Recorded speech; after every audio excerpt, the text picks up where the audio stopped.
Like a remix. Like a remix. Mm-hmm.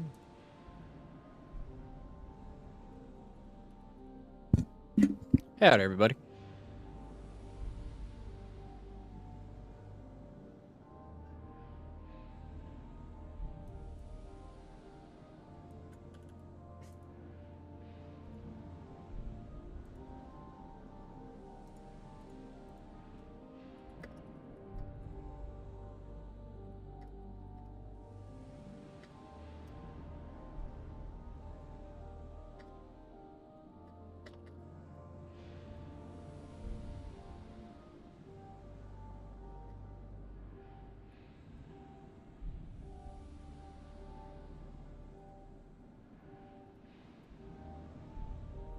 I gotta post a few links, then we can get started.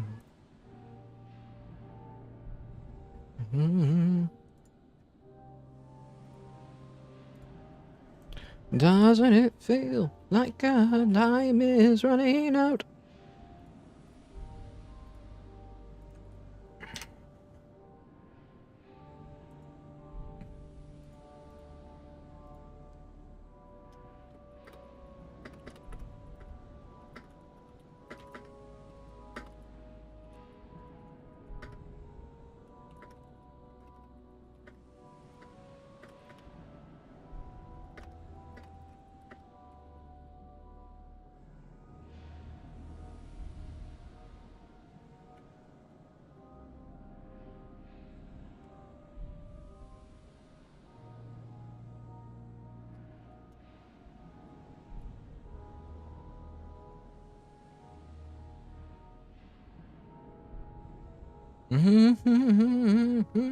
Raise my hands up and down and lips. Hey, Gloopy. I don't know why you didn't show up in multi-chat. Weird. Multi-chat is active. Gloopy, I'm surprised you're awake right now.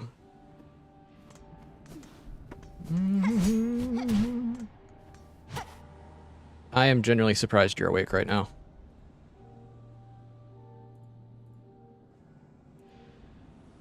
Okay, everything is running. Da da da da da da da. Okay.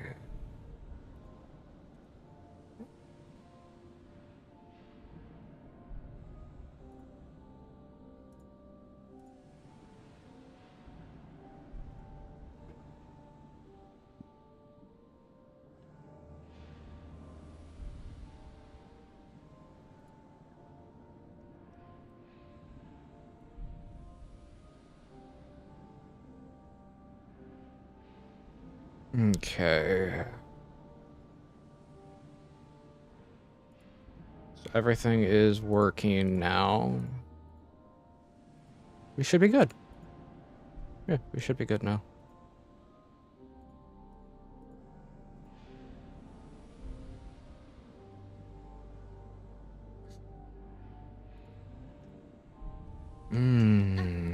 There we go. So, before I continue, I should probably go up there one more second. So at the end of last stream of this game, I ended up basically just going researching, and I found up to 13 of them. So I need a 14th, and this was the only way I can get a 14th. So we are in the exhaust engine now. and about to go fight a boss.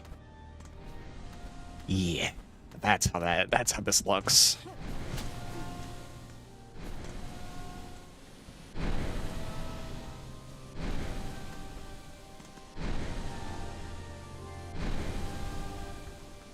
Okay, so yeah, that's basically how that looks.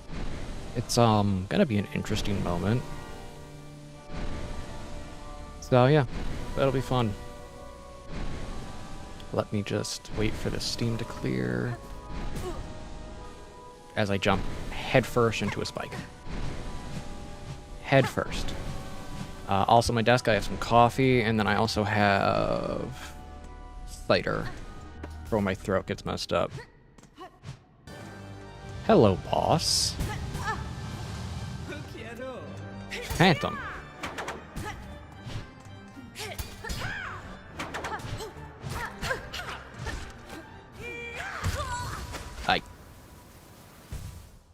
Okay, that moveset is very different from what I'm used to.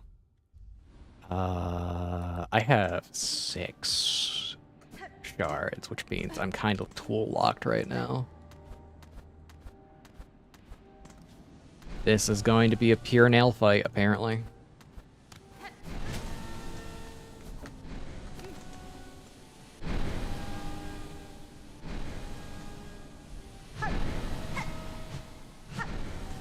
I keep thinking that that's gonna go off, but it's not.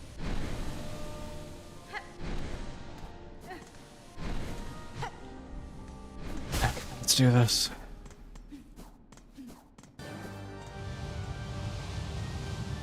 That'd be Phantom.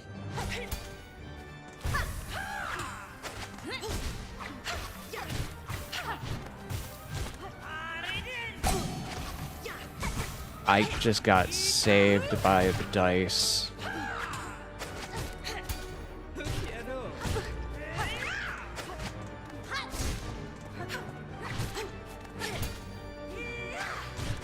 Okay.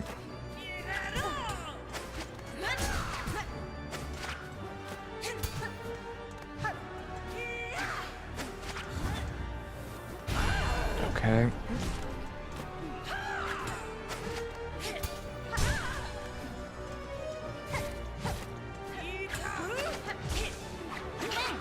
Heal. How much health did that just do? A lot, apparently.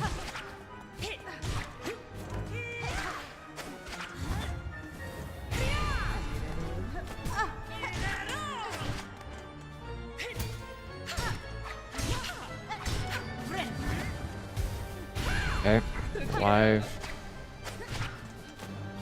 Come on.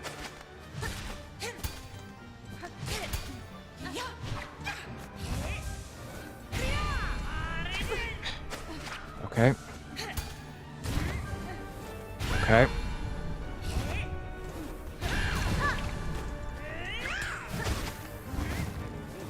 Come on.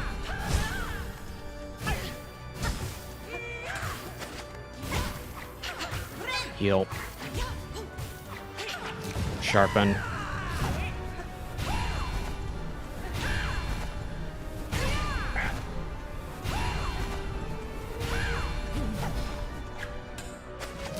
Sharpen. Okay.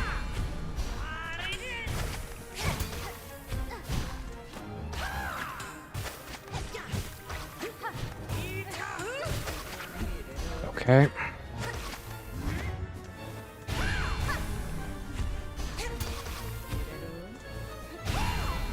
Okay.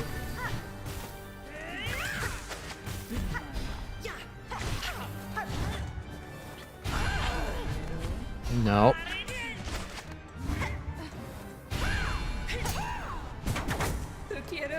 Doing this with basically just nails is kind of difficult.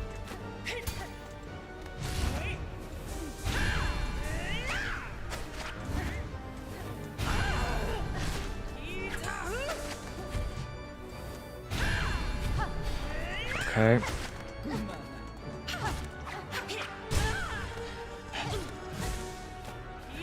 Hey.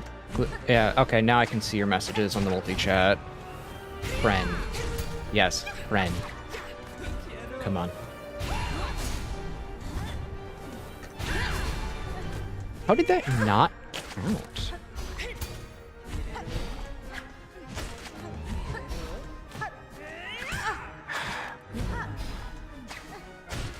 Okay.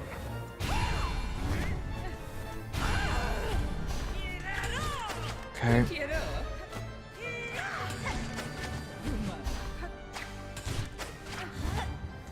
Nope. Okay. Got it. Okay, second try, and I did good. Locked in and focused. You learned cross stitch. Okay. New ability. New ability. How you doing tonight, Gloopy? It is just a parry. Okay. It's just a parry.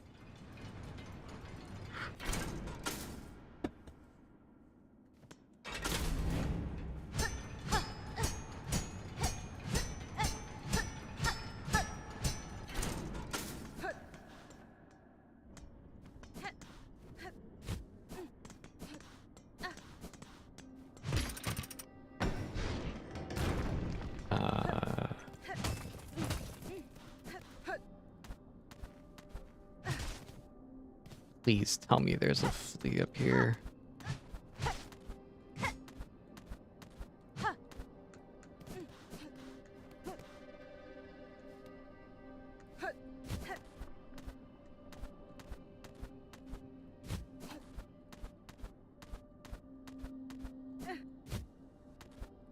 I need to know if there's a flea.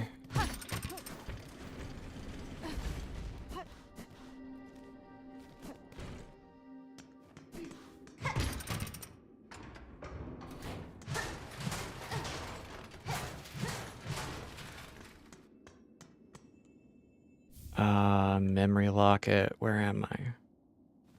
Oh, I got a memory locket. Cool.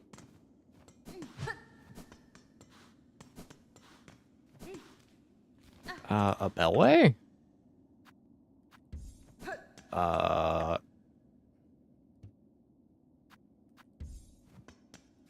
Interesting. I gotta go back down because I don't know. Yeah, I have to go back down because I need to find the last flea so I can do the judge.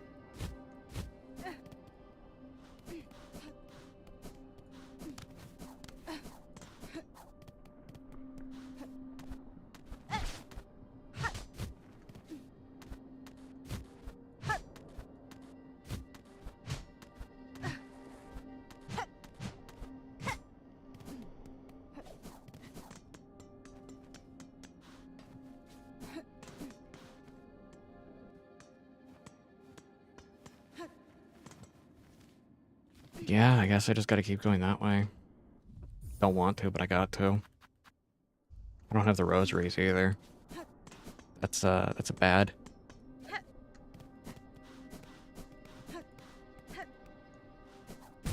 Ow.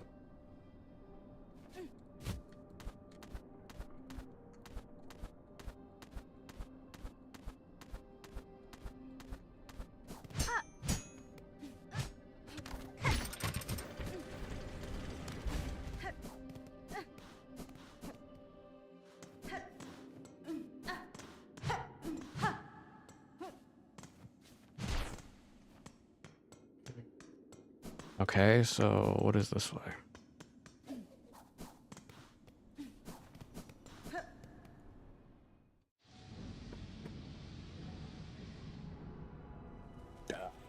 New area.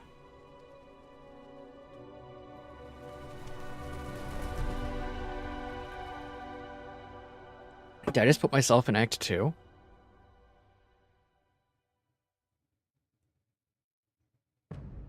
I did. Okay. Citadel of Song.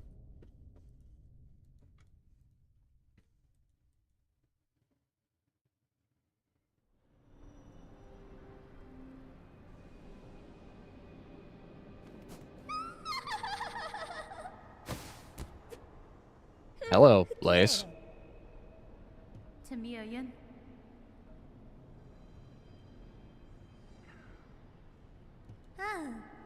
Hmm.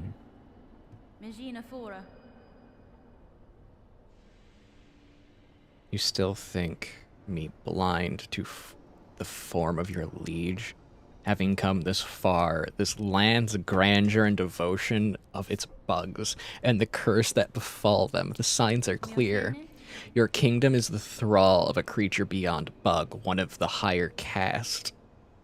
But whatever its desire for my silk and my shell, it shall find I'm quite attached to both.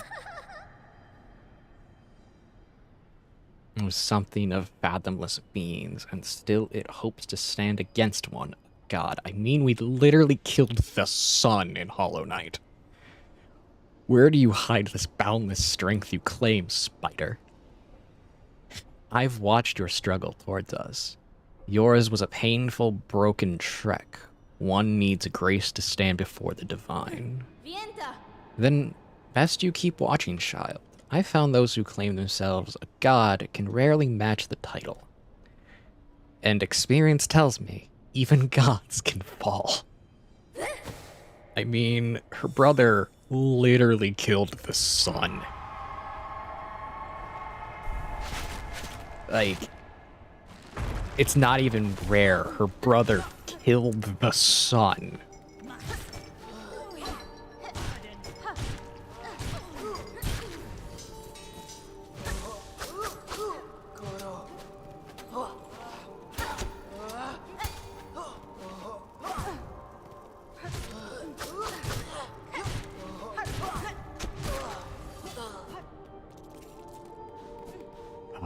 That's actually 31 right there. That's actually really good.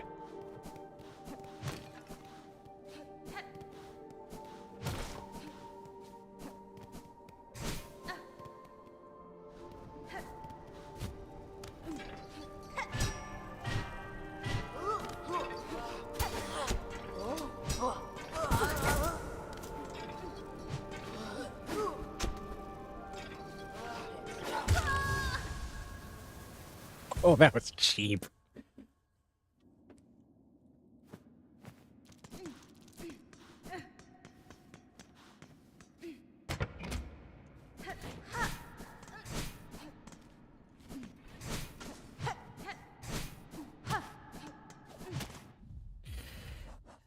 Can I still complete these? Yes, I can.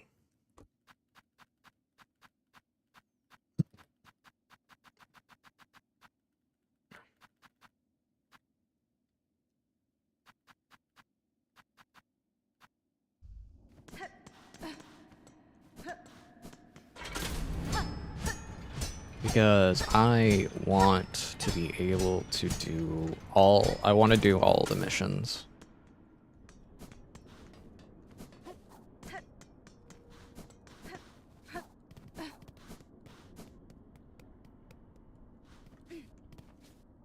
Do.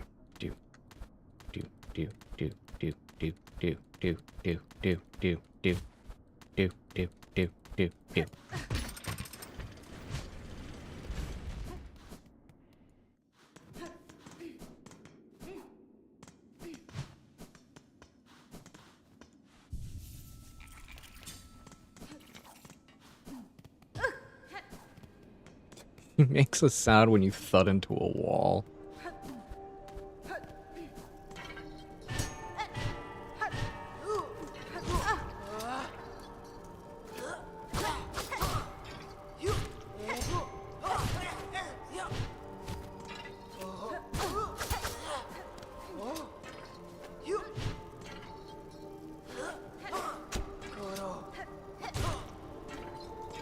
Can you not?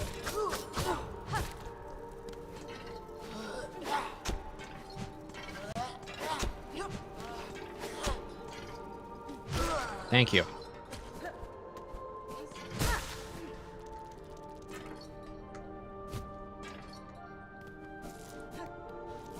Yeah, I can get almost enough for what I need. I think I need 60 for this. 80.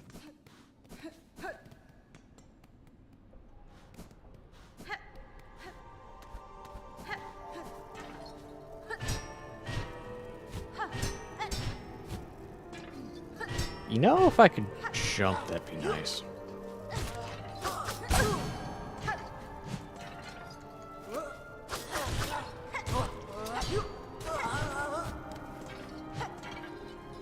You hear the washer going? I needed to redo my wash.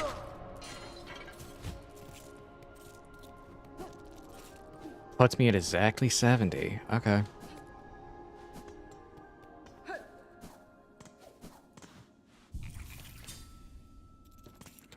I really need to farm up some rosaries right now. Like, I need to just have them in my pocket.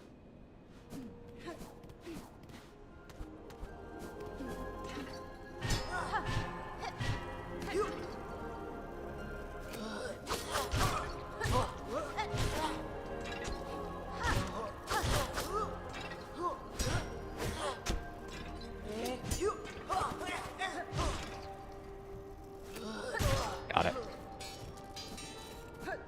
And we should be good now. I should be able to get out of here.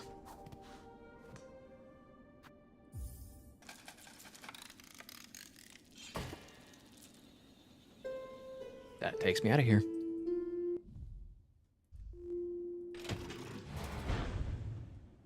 I'm gonna turn my fan on because it's getting a little warm.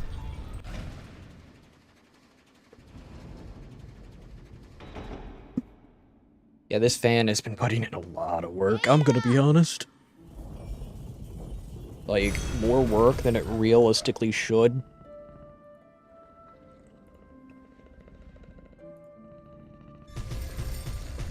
Let's head to... That's bile water. I don't need to go to bile water. That's Grand Bellway. That's the slab. The slab. Let's go to Bone Bottom.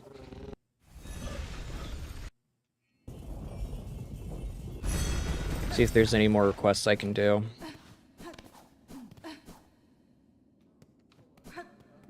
There is one. Donate 440. Okay. Where did friend go? Where did friend go? Friend's not here anymore. Friend isn't here. Sad.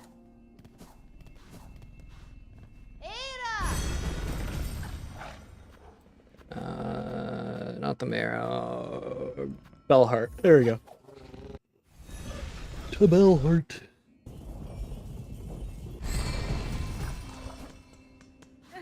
The silver bells. The silver bells. Buenera.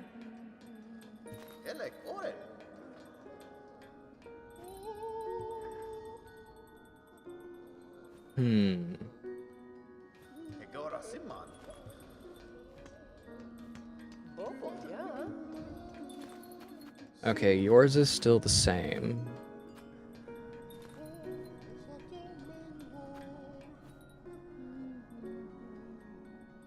Multi-binder seems useful.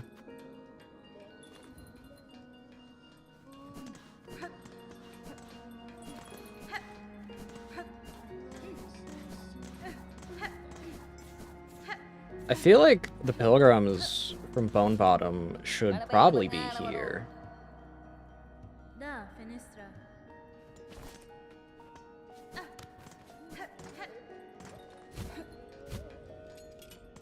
Chakra isn't here right now. Okay.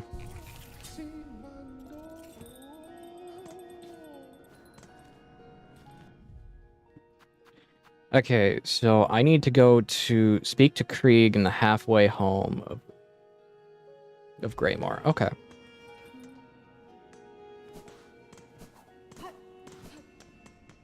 Is it Krieg or Craig? Genuine question on this one.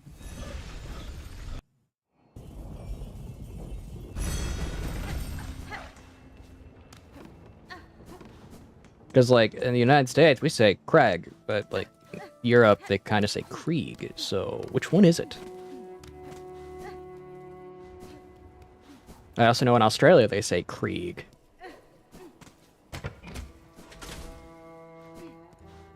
Cadestre. Cosa pena hadana. Mi offende? Besa hu.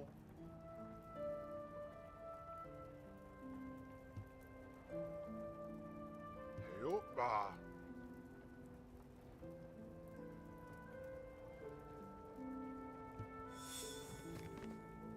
Okay, so we gotta go herbs. That's it's called literally just put this on.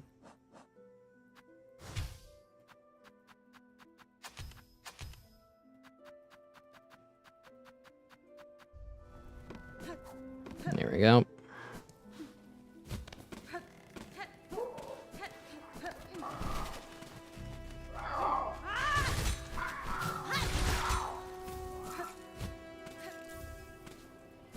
How many rag pelts do I need? 25. I'm gonna be here for a good bit. Since I'm gonna be here for a good bit, I believe they drop rosaries, so we're gonna put that on.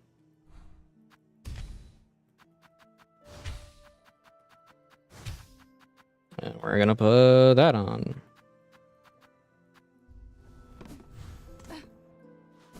And go to Hunter.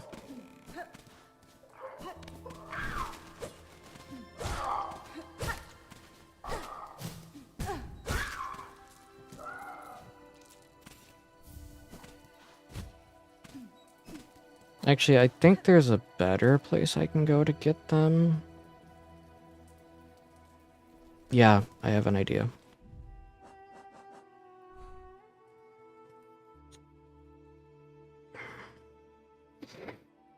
I still have to do that fight, I don't want to.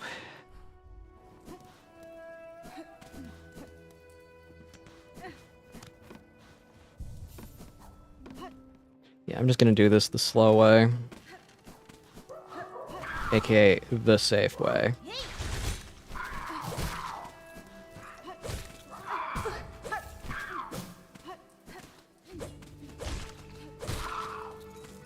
Okay. Yeah, I'm gonna do this the slow way and in general the safe way.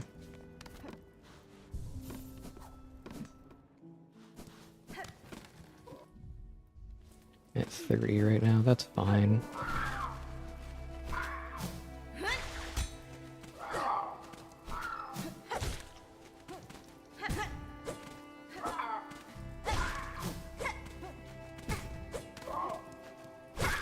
Okay. That puts me at 6 out of that many.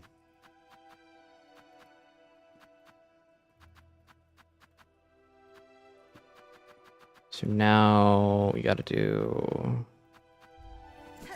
Yeah, I gotta go to the unsafe way to do this. Let's do it.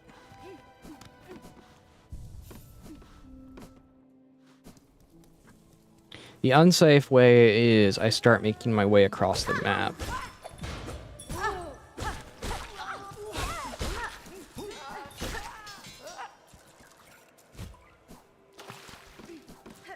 But this also lets me get access to a good bit of materials that I need.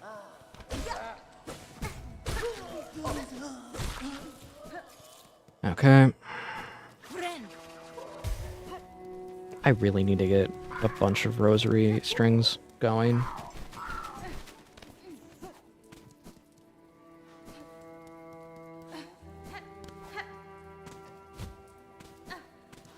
It's just because they're useful.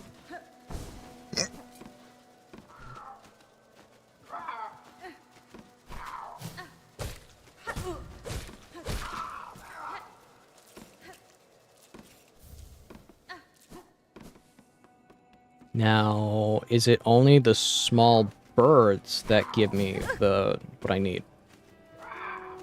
Or can I just go on a slaughtering spree of the ones over here?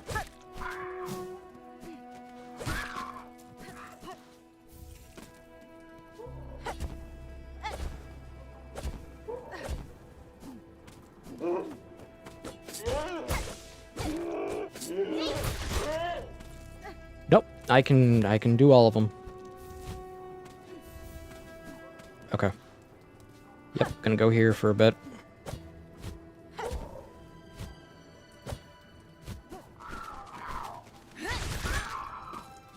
Use that to kill a bunch of them.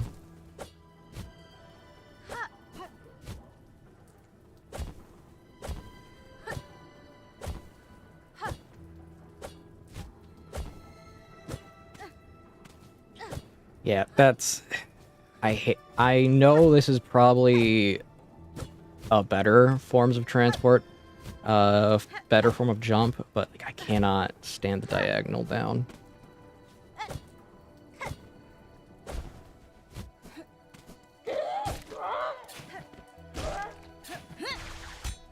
Wow, I just messed that up.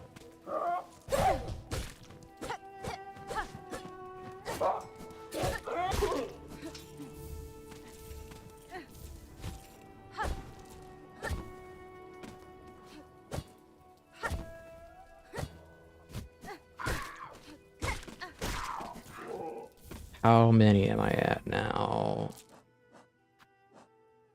18.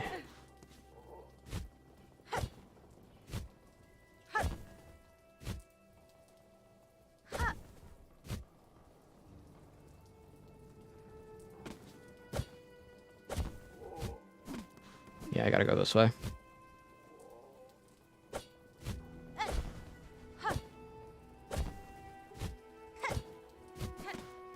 Okay.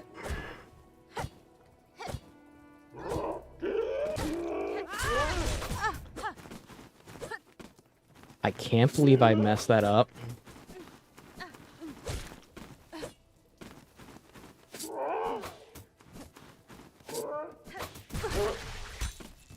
I can't believe I messed that up. At 22.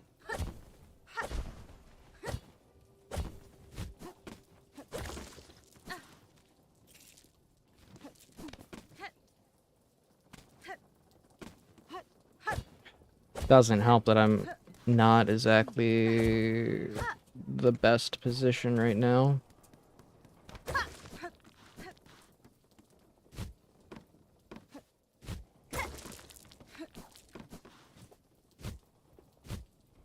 Let's head back down.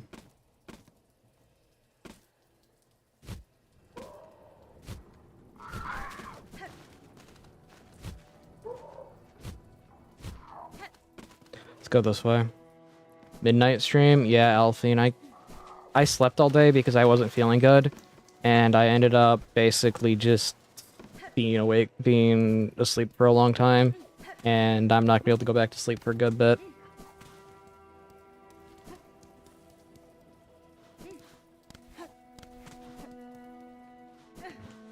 That's the downside of not feeling so hot right now. Is I'll just sleep all day and then wake up and it's like, oh, what am I gonna do? What am I gonna do?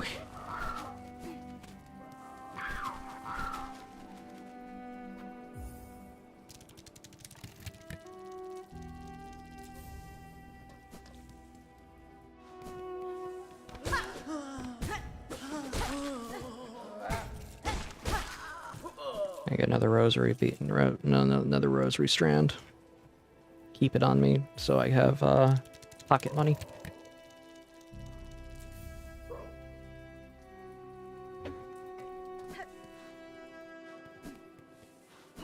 It's always good to have pocket money in this game.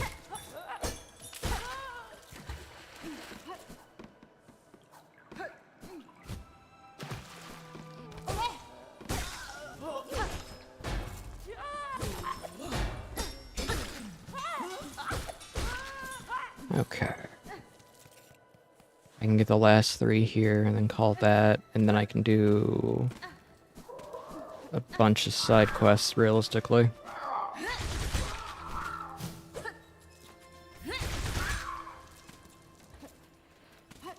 But how you doing tonight, Alphine? How you doing? Technically this morning, because it's about 3 a.m. At least my time.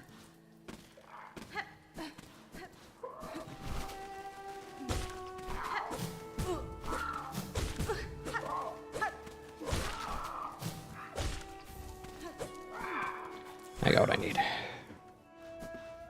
There's a hole.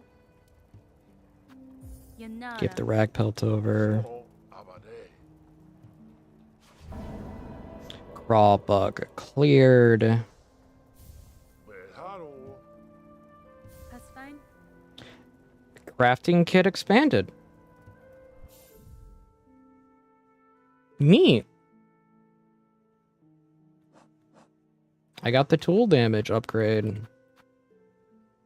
Now I gotta figure out, how do I get silver bells? And no, I'm not talking the Christmas song. Even though I really like the Christmas song.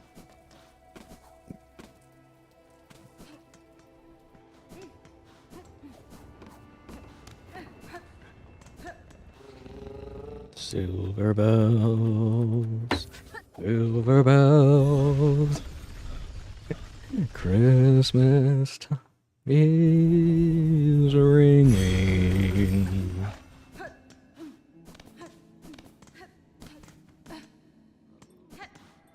I'm gonna say this now. Once Thanksgiving is over, I'm going to pretty much only be listening to Christmas music on stream.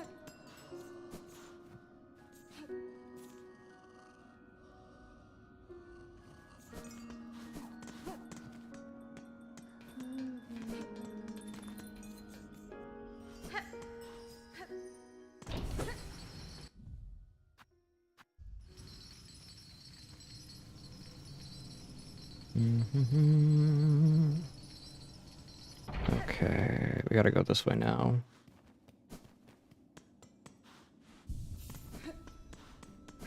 Why is a vessel here? That's, I think, okay, that has to be just an Easter egg because that's funny. Like, that's a vessel.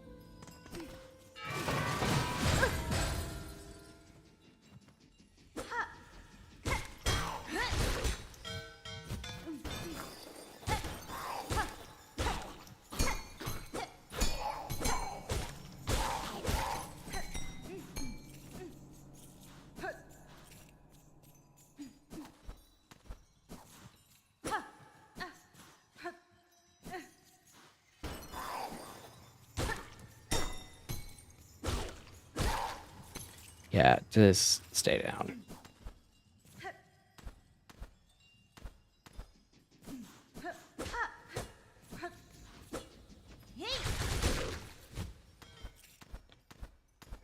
That makes clearing them out so much easier.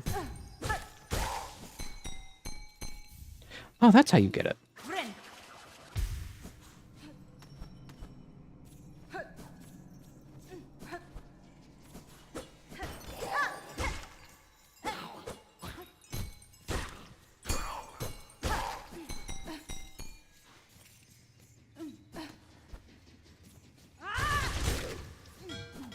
Is I just, you know, cut it down.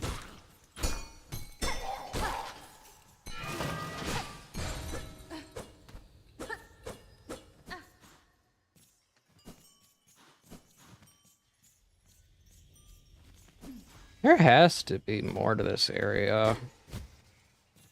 I'm gonna load up my map really quickly.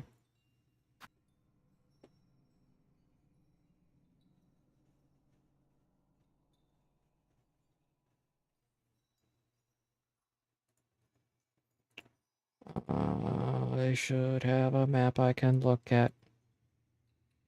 Not that tab.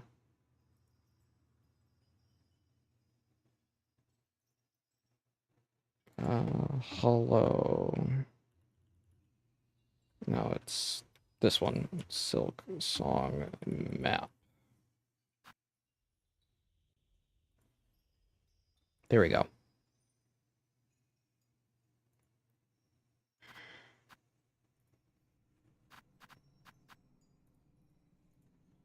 I'm gonna turn all of those off because I don't need those right now.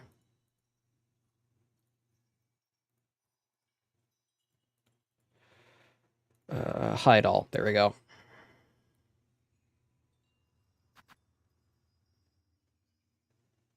Oh.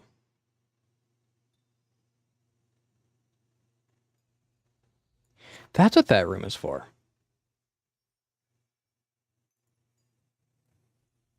Okay, that makes sense now.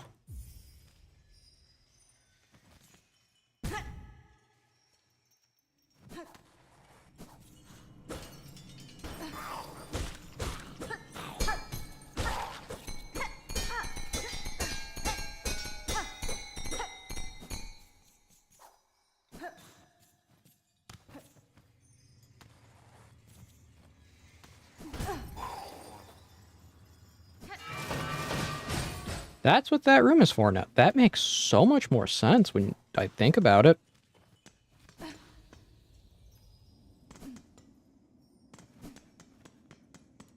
I gotta go back to the Marrows.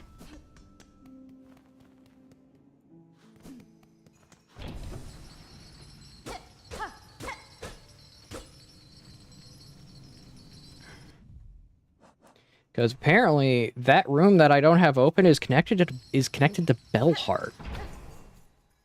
A little weird. A little weird.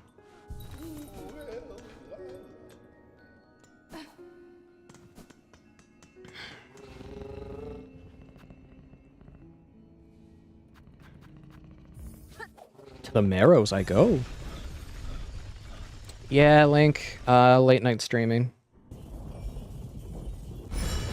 Technically, it's super early morning streaming for me because it's nearly 3 a.m.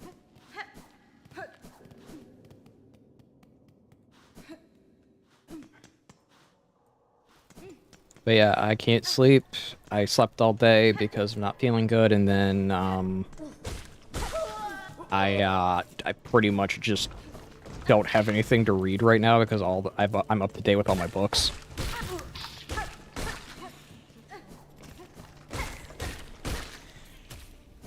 And I can't pester any of my friends right now because they're literally asleep.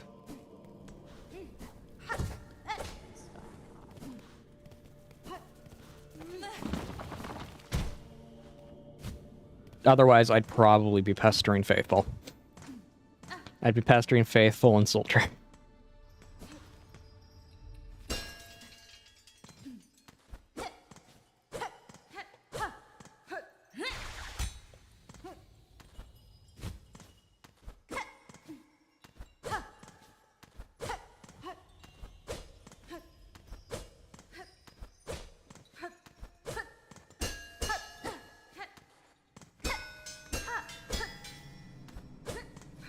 Why can't I get that?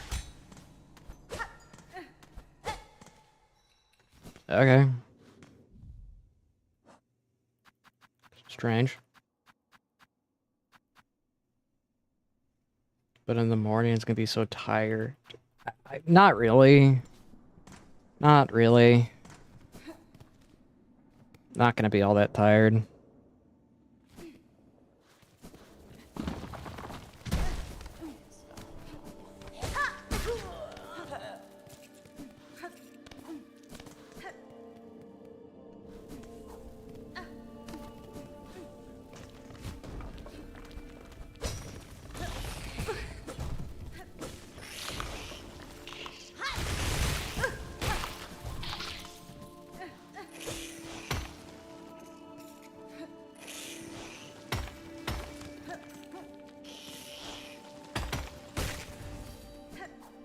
That was a very different enemy.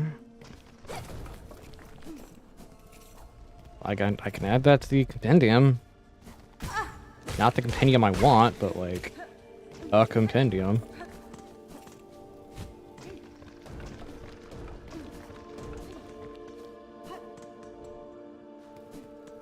If you don't get what I mean by that, I mean I'm talking the demon compendium from SMT.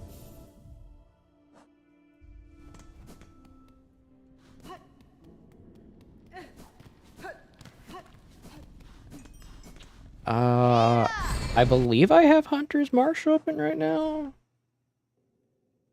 Yeah, that's Hunter's Marsh is open right now. So technically, I could also go get Crest the Beast while I'm at it. What do I want to do? Where do I want to go? What do I want to do? Who do I want to murder? That escalated quickly.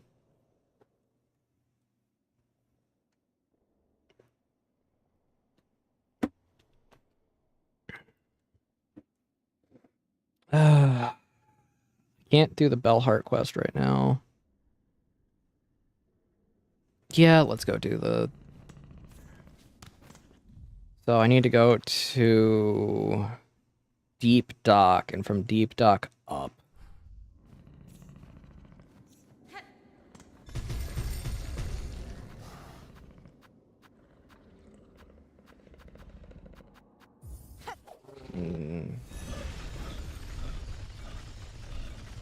No emails that I need to look at right now. Okay. You gonna stream Game Awards? No. Actually, okay. I might just to laugh at it. And to mock it. But that's about it. Because to me, the Game Awards are rigged every time, and it's not actually like... It doesn't matter what you say or what you say or what you want. Doesn't matter. They're gonna rig it.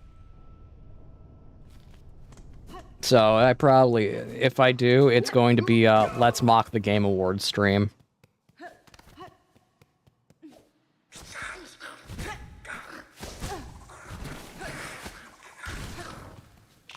So many bugs.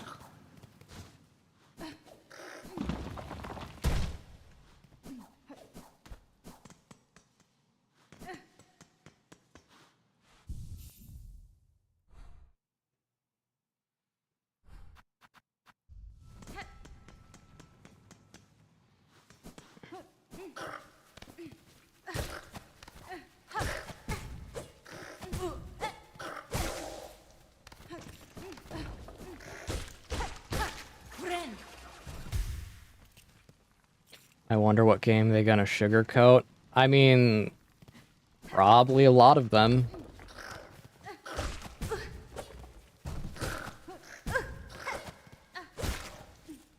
It's not even a surprise that most of the stuff that they're going to, that are most like that's going to get an award doesn't deserve one in the first place. Kind of how they work. It's kind of their MO.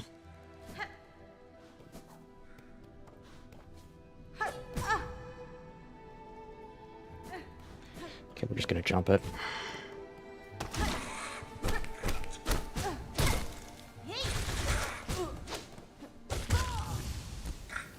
Or not. I'm going back to Reaper Crest. Going back to Reaper.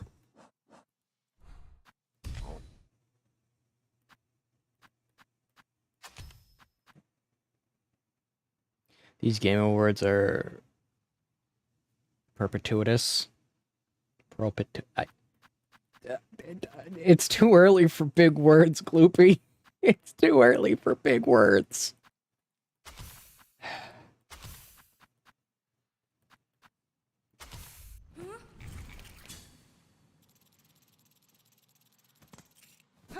Yeah, Expedition 33 is probably gonna get robbed. Like, I'm not even joking, it probably is gonna get robbed of the Sound Score award. Because it deserves that award no matter what. It is the only game recently to come out with a soundtrack that is just... It's just full of bangers.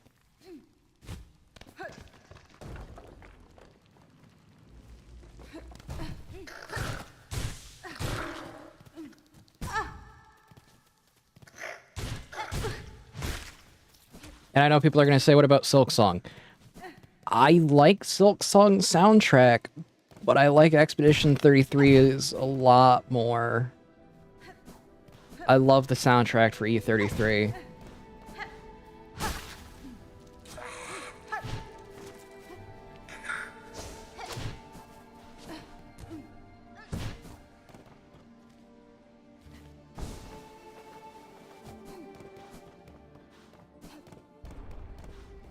Yeah, the soundtrack for E33 is probably one of my favorite soundtracks of all time. Which is really hard, because I'm a huge fan of Nier. Because for the longest time, that was Nier's. It actually was able to top Yoko Taro's work. or a sound score, which is really hard in my book.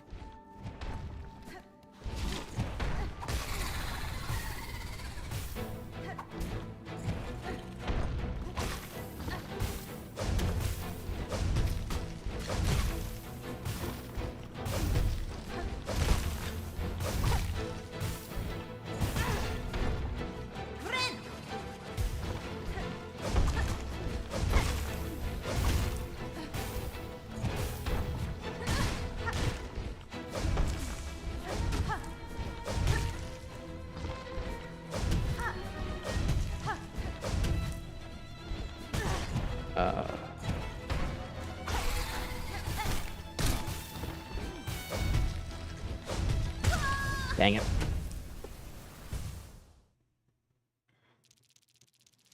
Monster Hunter Wilds will probably not get nominated. It doesn't deserve to be nominated. It doesn't deserve to be nominated, man. It's like I told Critter earlier. If you want content, you play Worlds right now. If you just want quick, fun hunts, you play Rise. You don't... Wilds is objectively really not worth your time.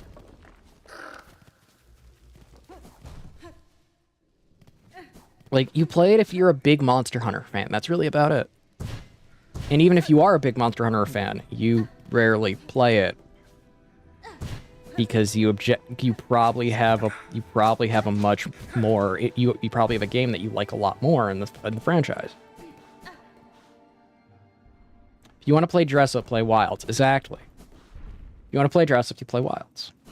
If you want actual hunting, if you want actual hunts, you play World. If you want fast-paced action, you play Rise. Done. Wild is really a bastard child if you think about it. Like, and I don't mean that in like the derogatory way. I mean that in the way that it's just not good.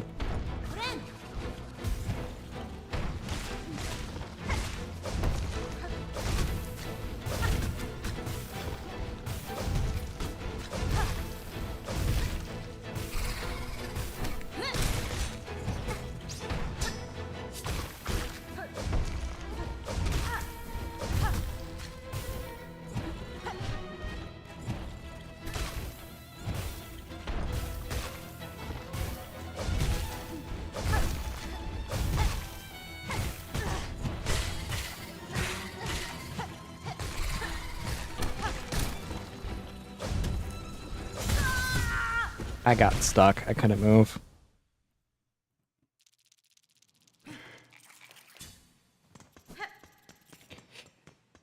Yeah, I generally... The Game Awards, I'm not really the biggest fan of, like, just in general and concept, because... I'm gonna be honest, it's largely just bought out by people. And if you want, like, the best example of that, go look at how Jeff Keighley treats Kojima. It's rigged. Whenever Kojima makes a game, you automatically know Kojima's gonna win at least three awards.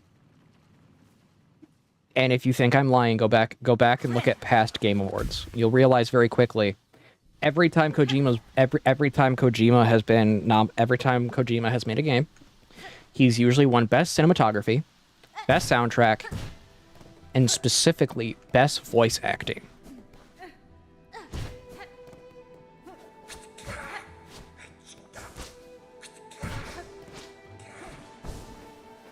Nothing with gameplay, if you realize that.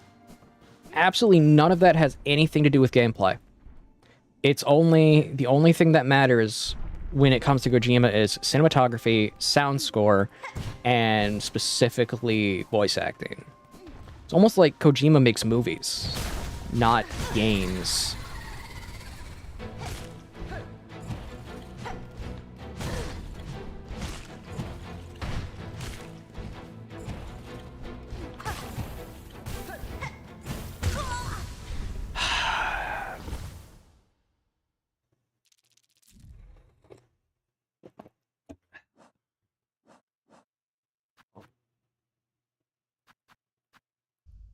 Yeah, I'm just gonna continue the story.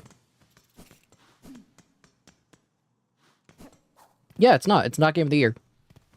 Like, as much as I find Death Stranding interesting for a very specific reason, you gotta understand, it should never have won anything. And that's because, again, Kojima makes playable movies, not games. That's the big issue with Kojima and the stuff he does, is he doesn't make games. He just makes playable movies. And if you want a playable movie, sure, that's fine. Just understand that's not for everyone. Matter of fact, it's not for a lot of people.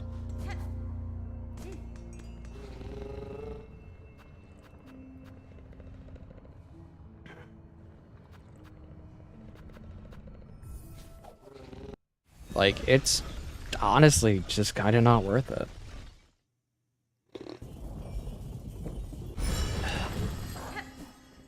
I gotta get more cider today.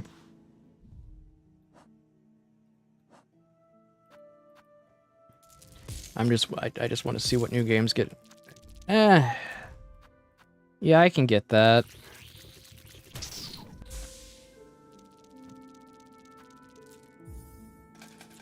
I can get wanting to see what new releases they do.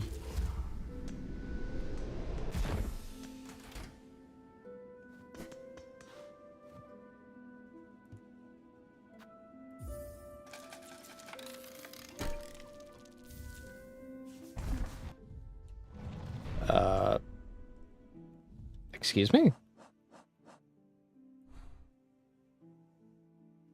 That just gave me a map. Okay.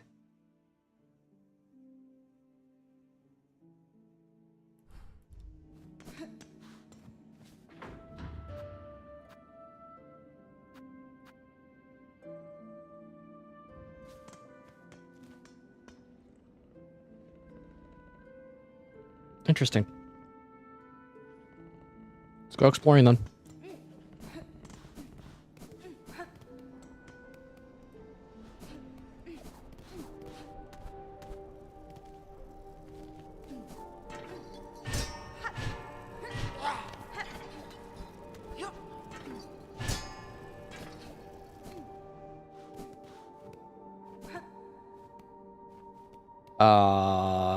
Great bugs, you who weep at the kingdom fades, join me upon the stage. Together we shall inflame the passion of Farlim. Okay.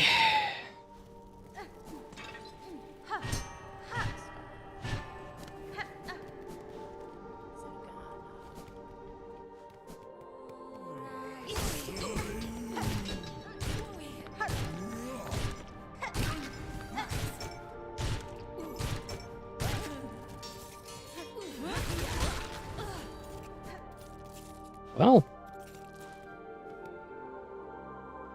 but do you remember the hype for Final Fantasy 15? Oh yeah, I do. And I remember how it was hated upon release. Because everyone got really mad because the game wasn't even finished. You needed a DLC to finish the game. And then people thought, well, the next Final Fantasy will be different. Was it different? Answer, no, it wasn't. It wasn't at all. It was objectively a terrible game.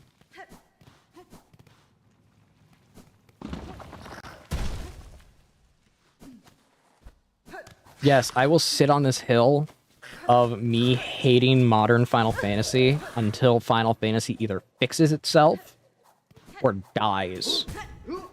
And I will stay on this hill until then.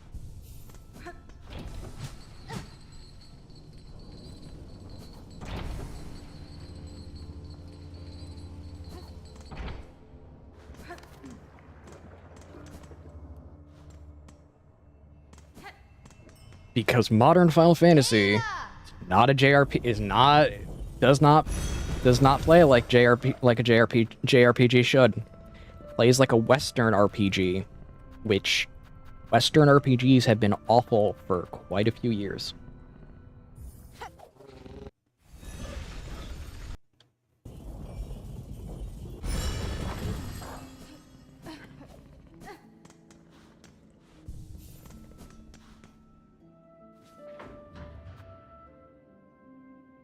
It's funny how Final Fantasy 16 has smooth development. Yeah, it did. It had smooth development. Doesn't make it good.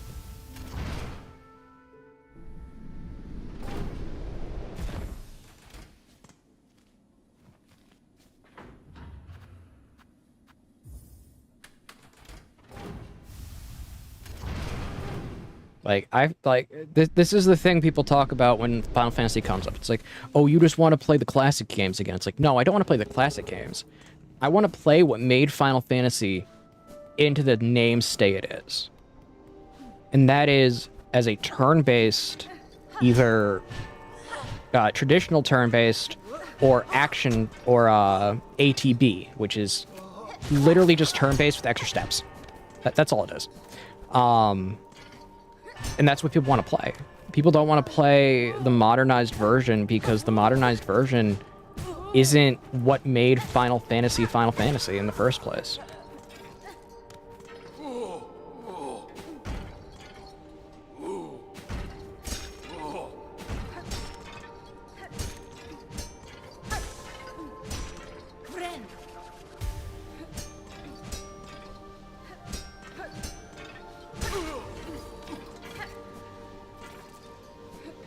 And that's one of the biggest things I don't think people get is when you're talking Final Fantasy,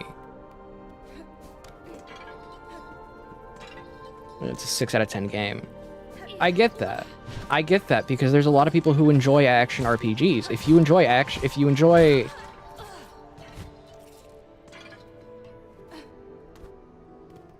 Okay, are we talking Xenoblade 1 or 2 or 3? Or X, which Xenoblade? Because if we're talking Xenoblade 1, I have no issue with that. If we're talking Xenoblade 2 or 3, no. If we're talking Xenoblade X, nah. If they went with Xenoblade 1 type of combat, I'd be fine with it. Because all it is basically a live movement turn-based system. That's it. That's all it is. That's all it is. It's basically just a live movement turn-based system. 2 tried to amplify it, but what happened at that point is it lost the simplicity, but also the idiosyncrasies that made it complex.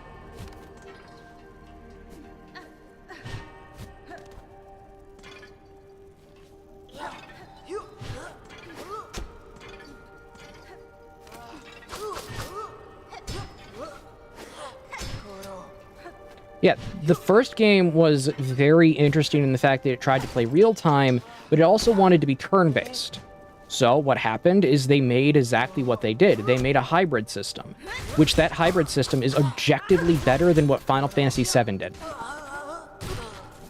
What the Final Fantasy VII remakes did. Now, I know that's going to start some infighting, but, like, Final Fantasy VII Remake tried to do what Xenoblade did and failed.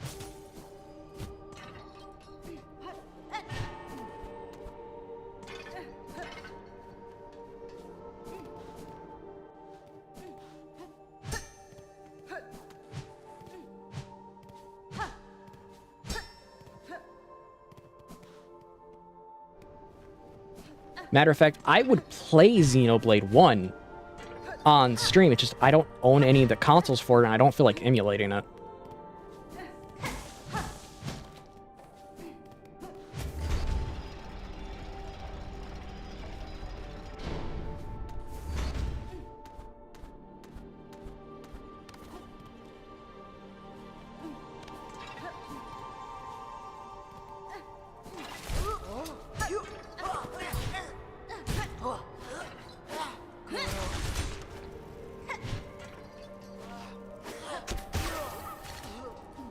Just throw knives.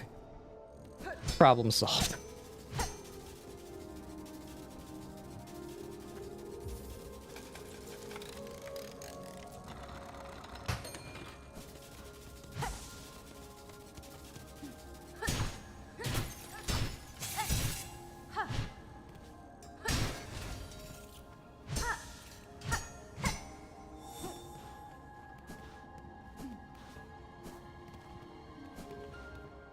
I got that wish done.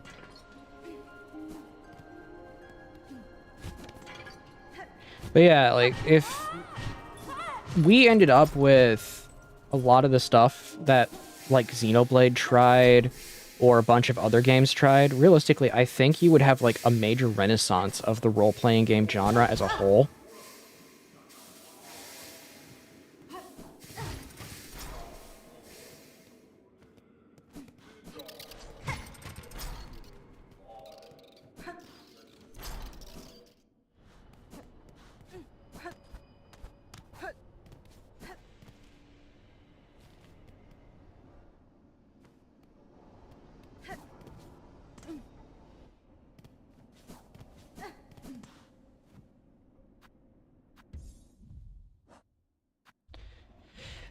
Dang it, I don't have enough.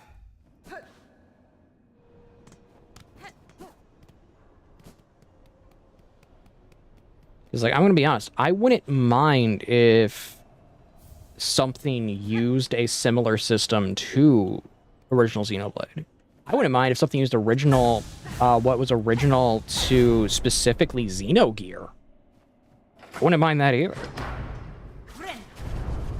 Same with Breath of Fire. Because, like, all of those games tried to do some form of, like, turn-based combat with additional features. They were good. They were pretty good. I think the one that did it the best, probably Chrono Trigger and Grandia. Grandia did it really good. And I know, like, Grandia is not the most adult-oriented RPG, but it's genuinely a really good game.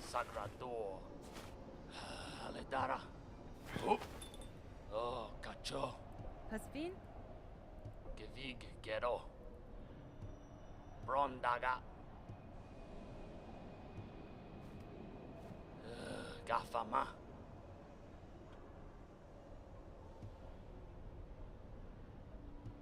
Kind of why I wish people would start using the older styles of combat from older RPGs as a way to innovate, which I don't think they're going to do. Because modern gaming is not really about innovation, it's about just making the same thing over and over again.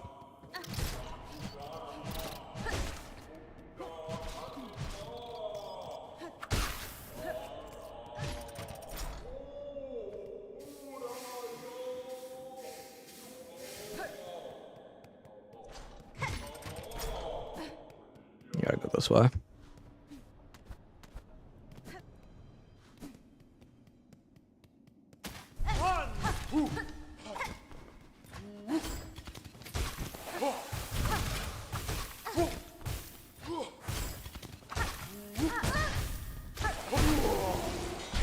I don't know what I just killed, but I killed something.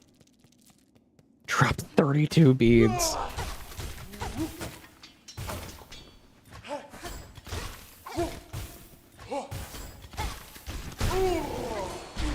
Man, tools are such a fun way to play this game.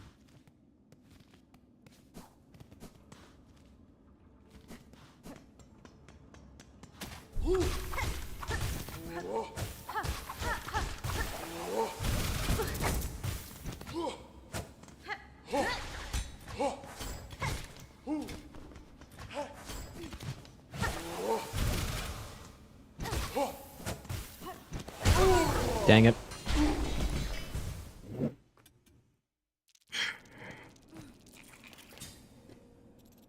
It's part of the reason why I love Expedition 33 combat. Like, you can say what you want about its story. You can say what you want about its graphics. The fact that it's using a system that is kind of,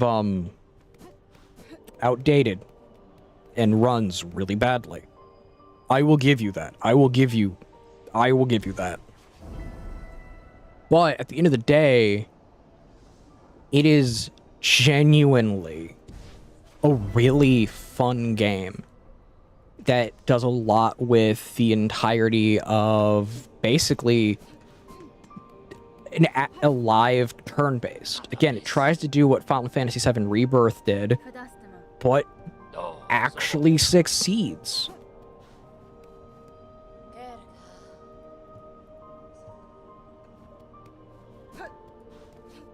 That succeeding part is the thing I don't think people realize matters.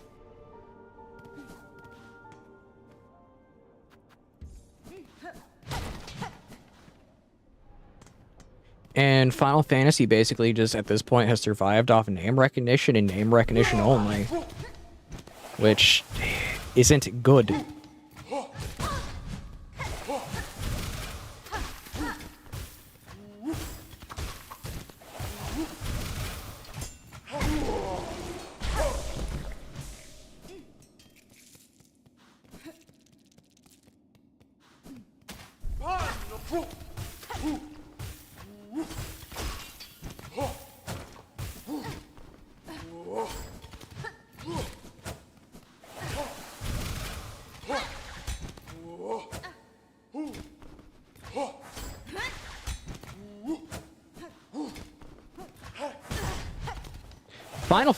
That's true. Final Fantasy is also super expensive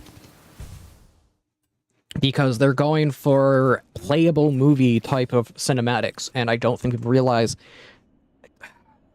I don't know how often I have to say this, but people want video games, Sony. People want video games, Kojima. People want video games, Square Enix. Not movies. Not playable movies. We want video games. Get that through your head, you dumb company. That's what we want. We don't want playable movies. Kojima is a writing hack, and you should never follow what he wants to what he wants to do.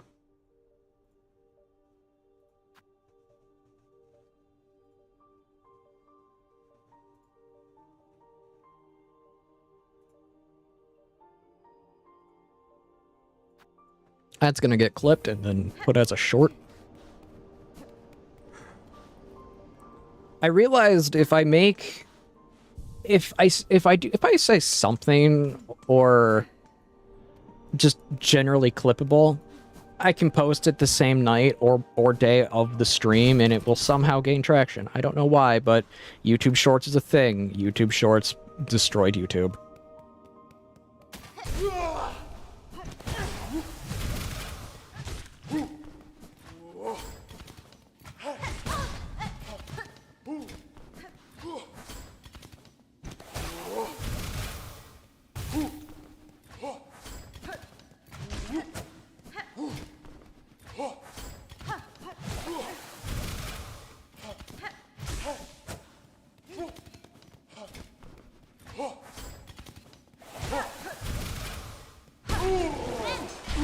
Heal.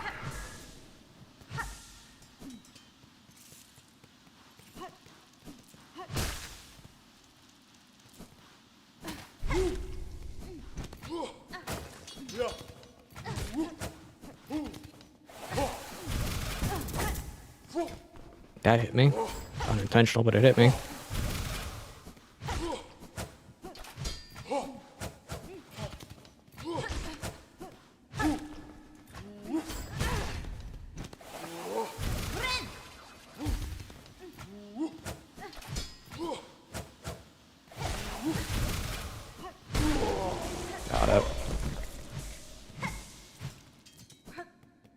Core gameplay is important, good story is just about... Yeah, that's the thing. That's the thing. I'm willing to... As long as the gameplay is passable, I am willing to look past... Actually, no. Opposite direction. I told this to Rebozo at one point. I'm willing to look at specifically the story, and if your story is good, I can look past bad gameplay. But if your story is bad in tandem to unplayable gameplay, then we have issues. Because you still need gameplay. It can be bad gameplay, but if the story is at least passable and it's not a playable movie, I'll be happy. It's not that hard. At least make it to where your player has agency within the story and it's just not this fixed movie. It's why I enjoy Nier Automata, because the gameplay is good, the story is great, and your agency as a player actively affects the story itself. Like, you can straight up, in Nier Automata, in the story, you can just not do it and just run away. And that's an ending. That is an actual ending.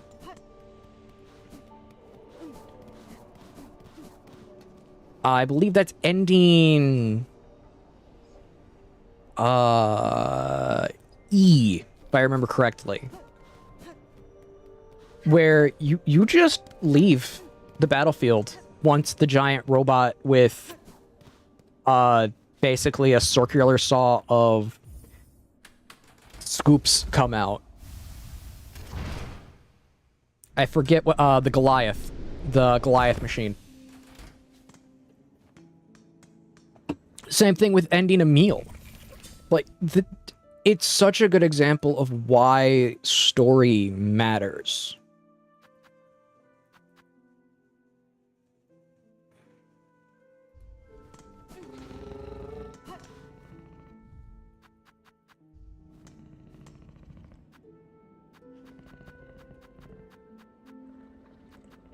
Forgot what I was gonna do. Which Alan Wake? Because this is a huge separation. You got Alan Wake 1, Alan Wake American Nightmare, and Alan Wake 2. Alan Wake 2 is more playable movie. Alan Wake American Nightmare is more movie, while Alan Wake 1 has a healthy mix of both.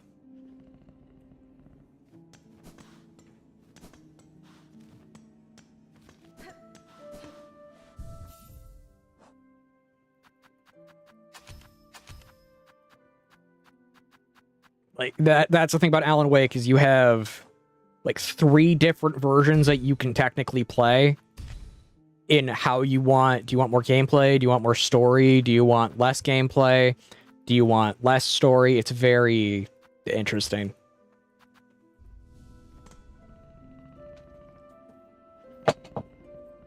One second.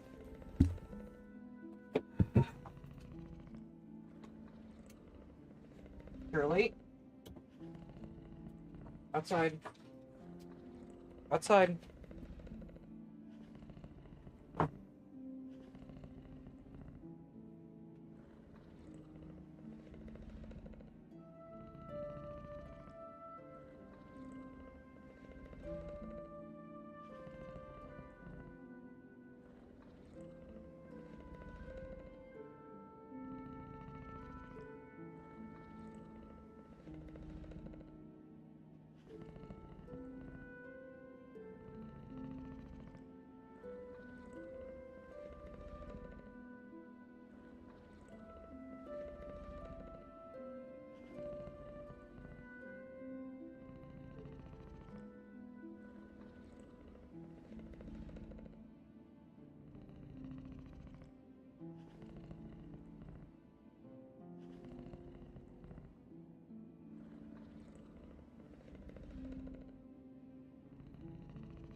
Yeah, Shirley was dead asleep and then immediately woke up, had a whimper, and then peed. I have to clean that up.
You're okay.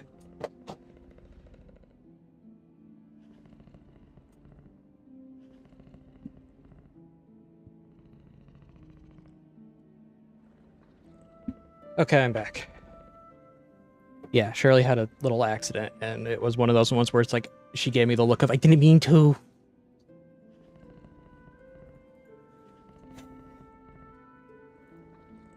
Oh, just going outside just to bring them in and let them out, man. Makes me winded. Makes me winded.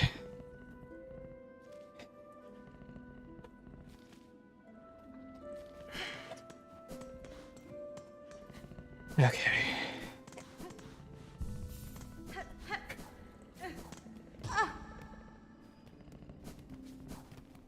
Okay. Yeah, it's cold enough to where I literally just get winded from stepping outside right now.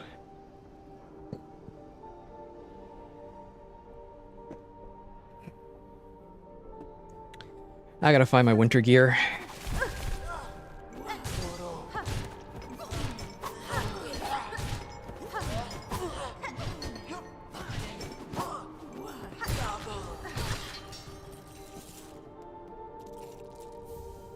It is definitely... Yeah, it is responsible of having a pet. Shirley's just getting about like 13. She's getting to yeah, she's getting to 13 years right now. So she's a senior dog. She's a senior pupper.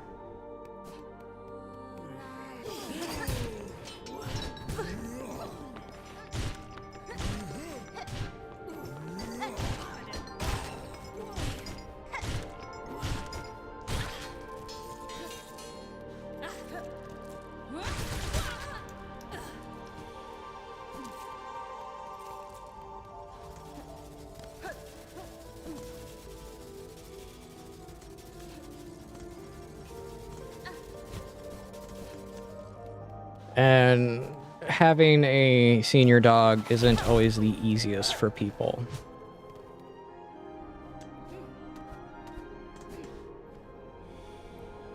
But she's basically my child. And that's not even a joke. She is basically my daughter.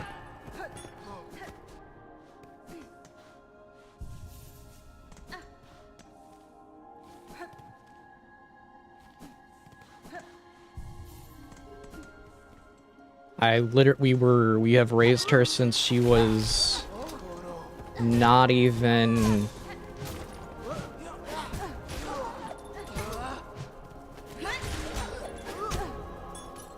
Yeah, we've had her since she was not even old enough to be separated from the mother.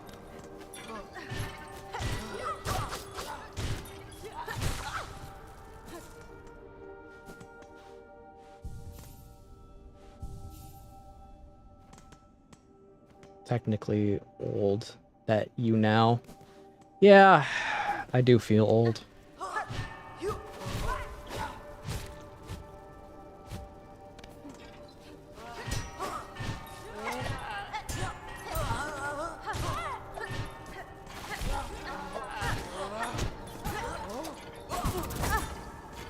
Can't get out of here.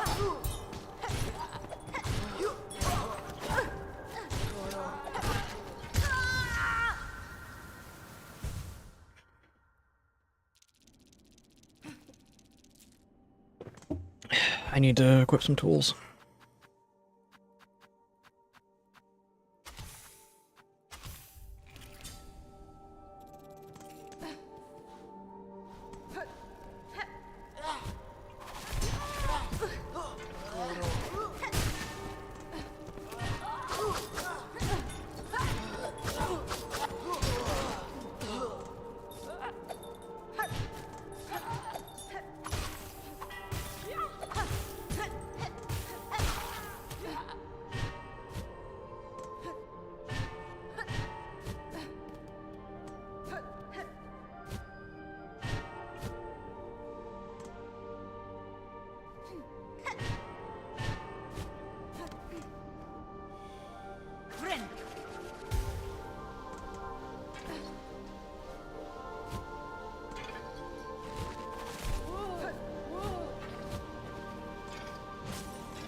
I know it takes anime carries the game. It does. It does. Cyberpunk as a game, to be honest, isn't that good. Cyberpunk as a story isn't that good. The anime carries it.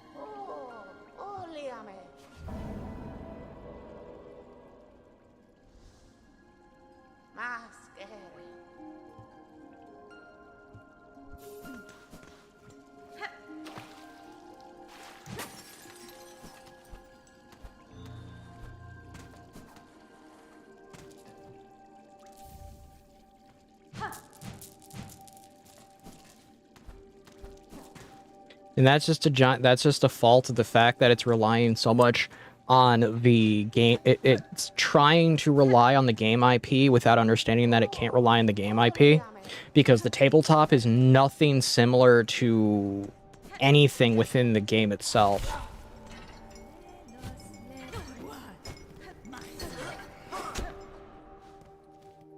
That's like a massive issue with it, is that it can't keep up with what it wants to be.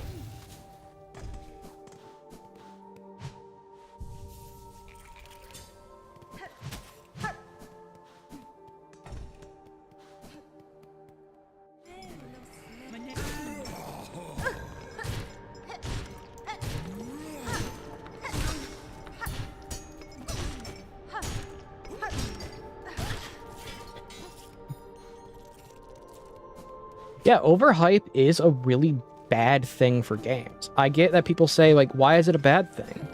Answer is, you can't recover. If you don't meet that hype, you can't recover. And that's the massive issue with overhyping a game, is that you have to meet that level of want, that level of hype, as people call it. Because if you don't, congratulations. You've just failed. Your game just failed.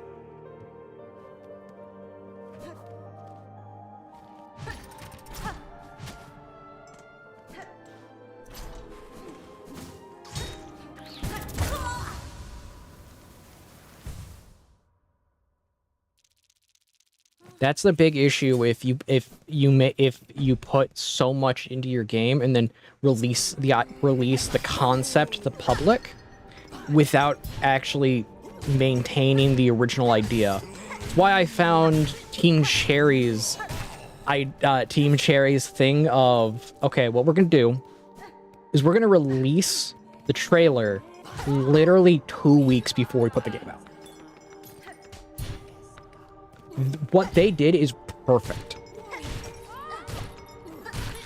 What they did is absolutely perfect. Why is it perfect, one might say? Answer: because it didn't allow the constant buildup of it could be this, it could be this, it could be this. It was, find out in 2 weeks.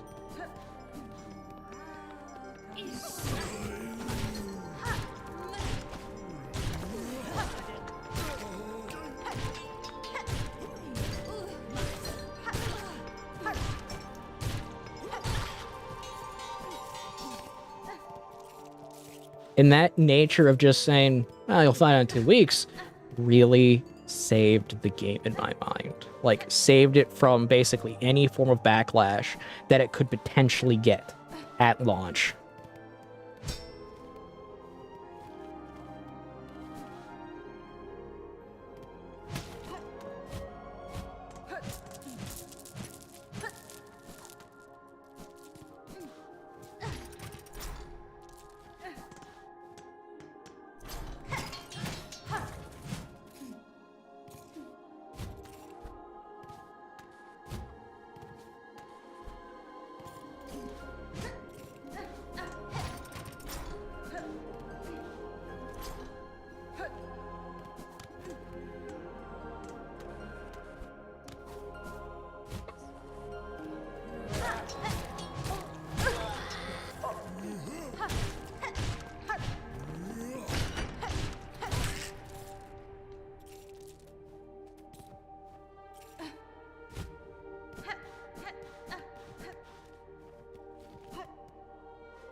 Hey.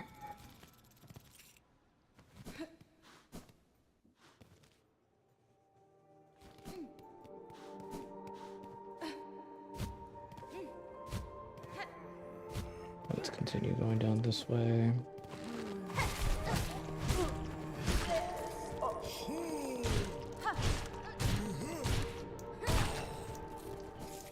Man, Pogo just feels so nice in this game.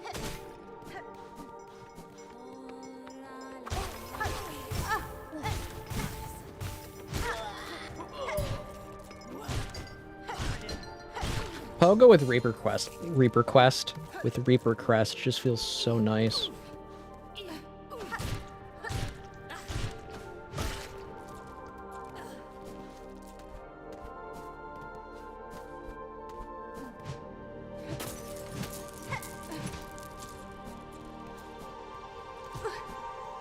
People lost faith in Bethesda, as they should. Bethesda... Okay, I get why Bethesda earned its name. That name is not worth jack anymore.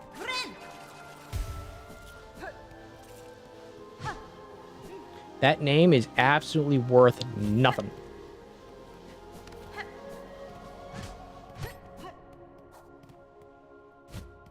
And that's the issue, is a lot of companies nowadays work on just the idea of name recognition. When name recognition means pretty much nothing in modern day.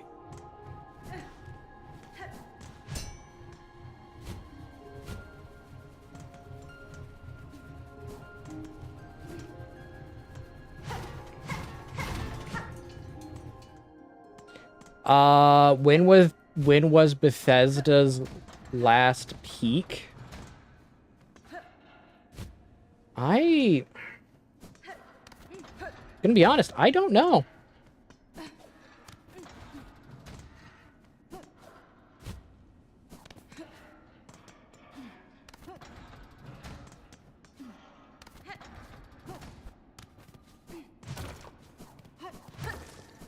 Because I know, like, Fallout 3 was good. Fallout 4 was awful. Starfield was awful.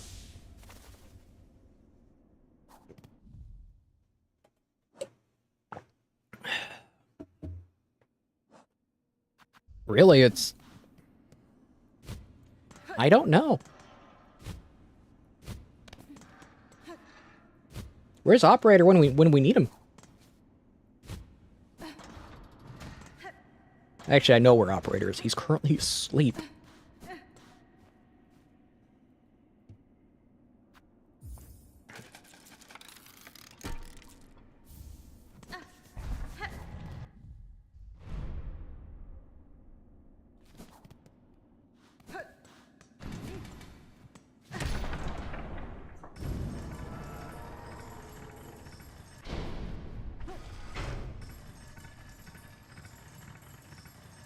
Skyrim era or Fallout 3? Yeah, that's the last time I really can think of them being good.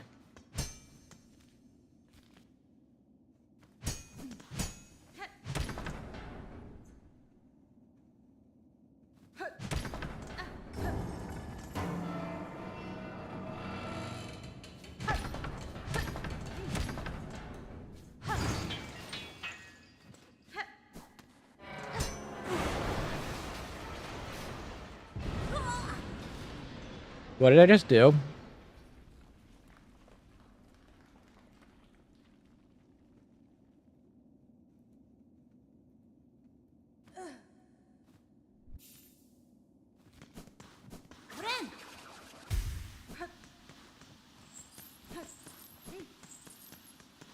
Well, I'm clearly durable enough to survive an elevator drop.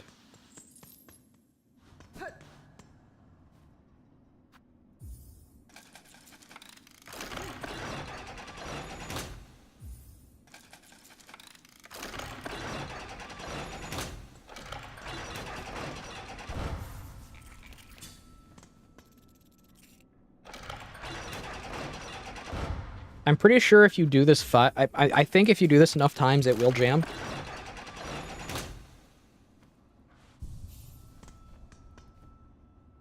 Starfield lost so badly to No Man's Sky. It did. Hilariously enough, it did. Like, No Man's Sky released broken. Not really working, but what happened? Oh yeah, they ended up fixing the game to the point it was actually really good. It's not my cup of tea, but I can't deny that it's not good now.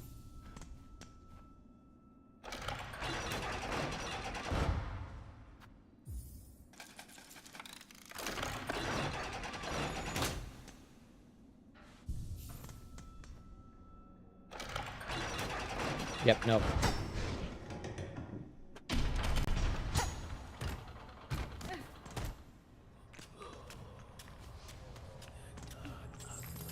The Underworks.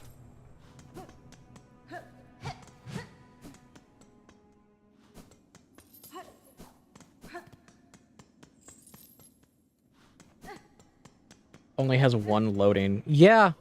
Like, this is what I mean by they made No Man's Sky into something actually really dang praiseworthy.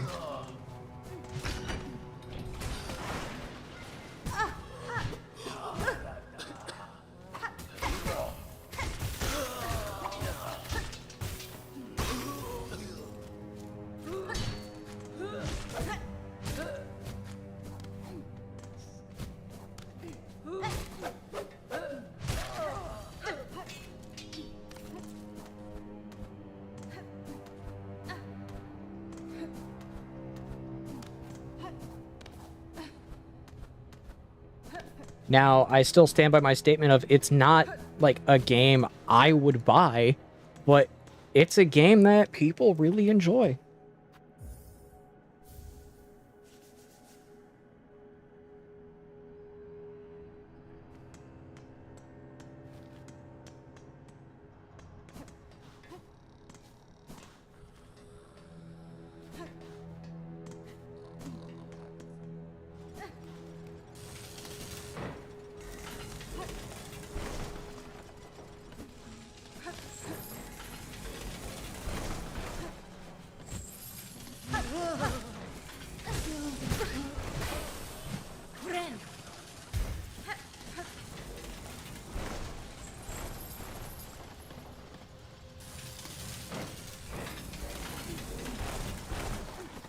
That was close. That was also really close.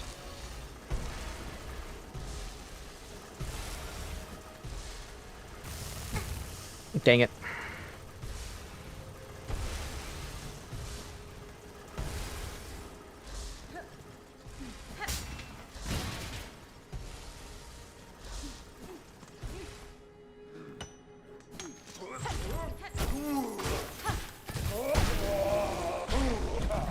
When in doubt, throw knives.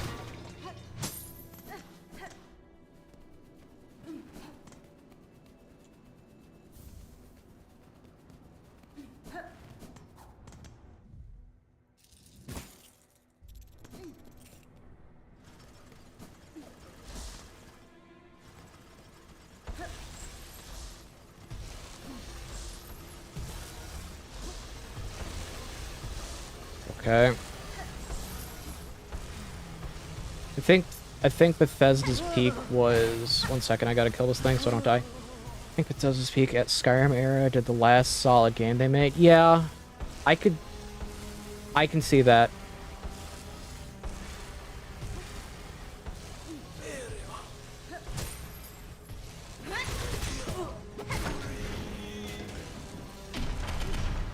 I can see their last really good era of games being Skyrim, but I'm gonna be honest, I'm not a big fan of Skyrim.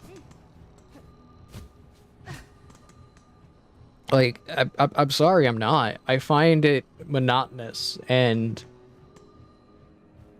realistically, your character should move a lot faster than what they do.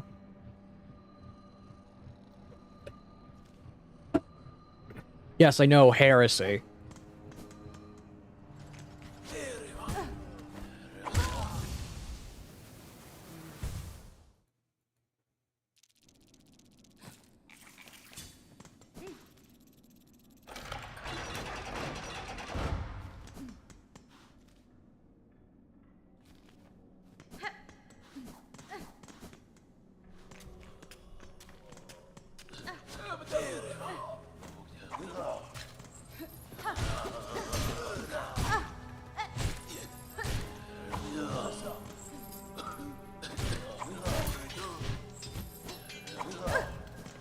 This bug is throwing a cane at me.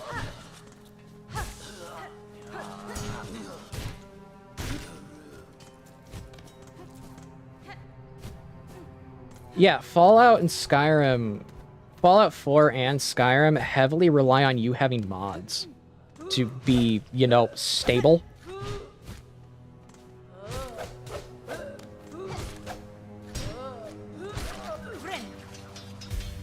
It's an over-reliance on them, which is a very good way to phrase it.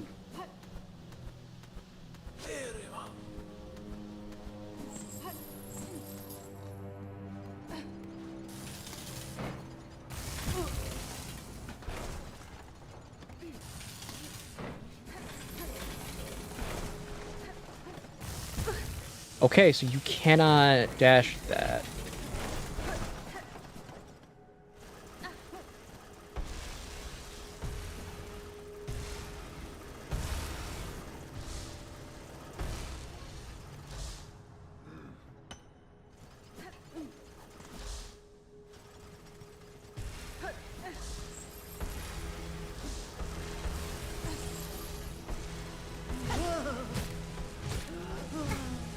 Dang it.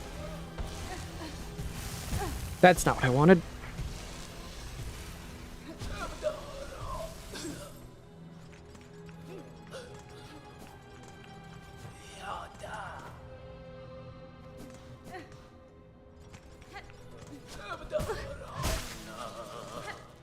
Get out of there. Heal.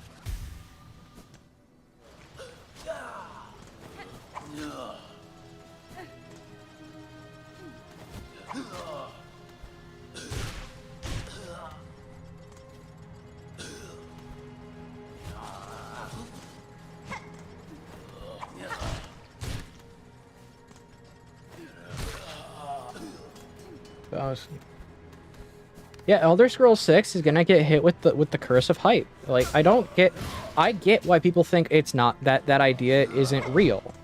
But they're wrong?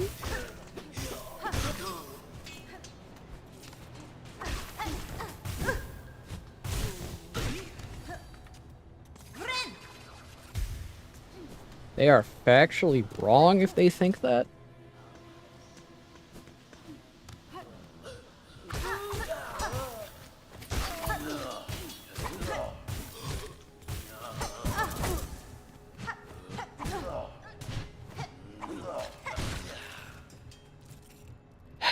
That was awful on my part.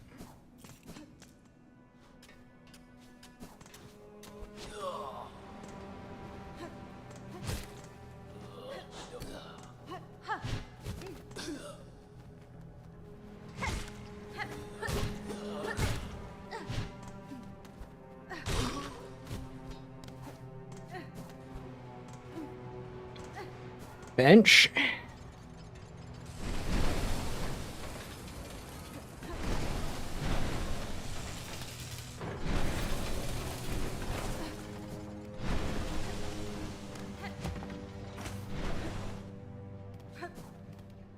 That you have to pay for.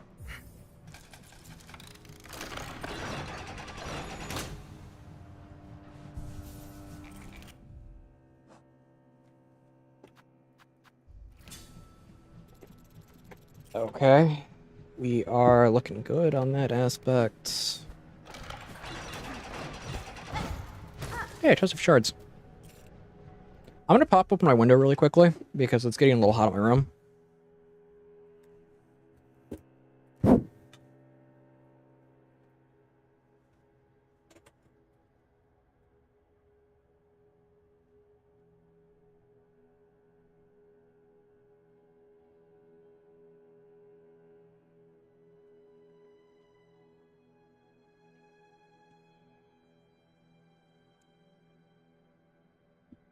Okay.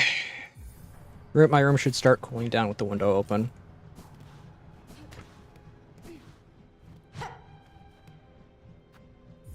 Sure, insert rosary.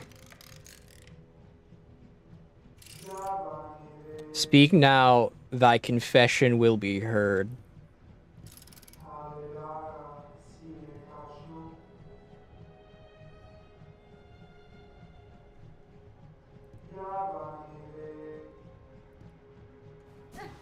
get why Bethesda not invested in a new engine.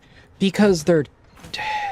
This is an issue with Bethesda in general. Bethesda is willing to literally hold on to the same thing no matter what. No matter what.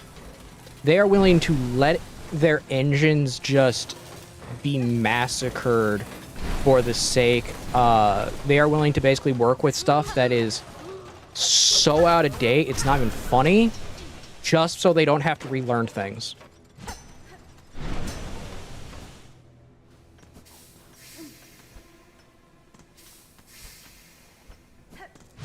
This is why, if you understand the creation engine, you can mod just about any Bethesda game made currently.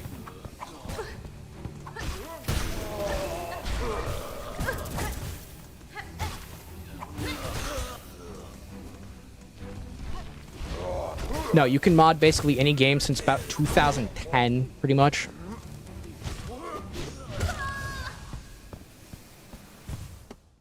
And I'd say even earlier, with things that going back even before with, like, Morrowind, Oblivion. Heck, if you wanted to, you could probably mod Daggerfall. You could probably mod Daggerfall if you know what you're doing.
Okay, there we go.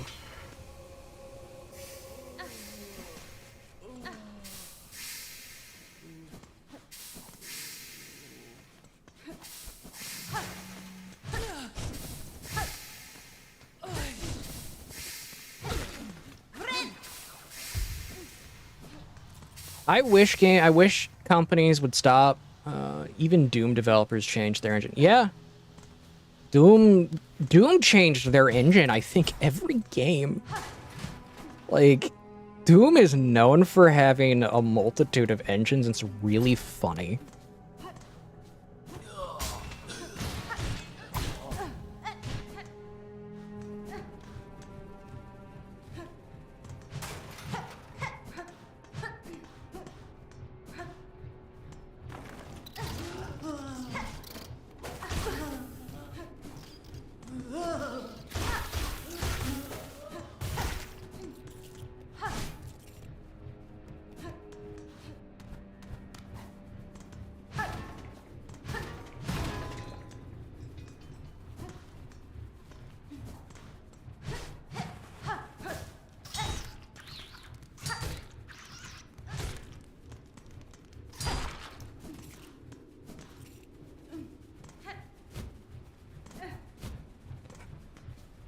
Oh, that was...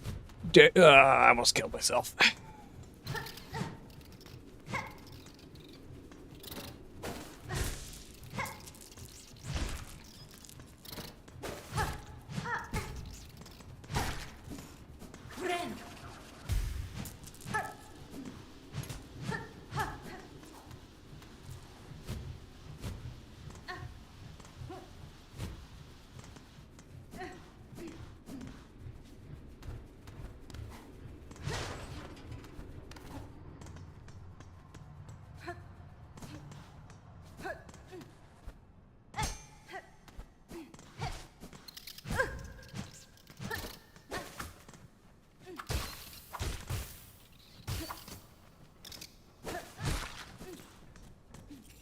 Okay.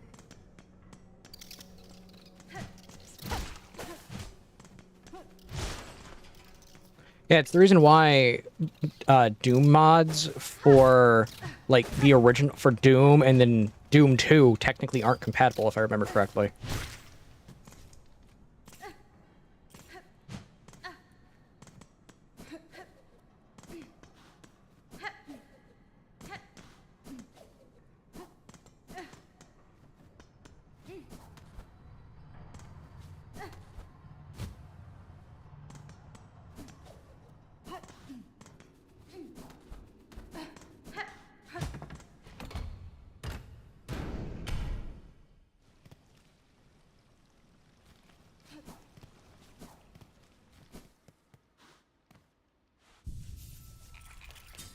But in all reality, they should realistically be compatible if it's the same engine. So it's just one of those things.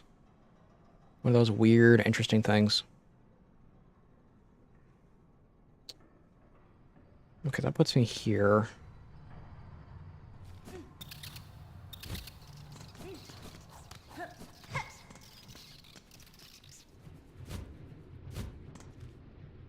Let's head back down.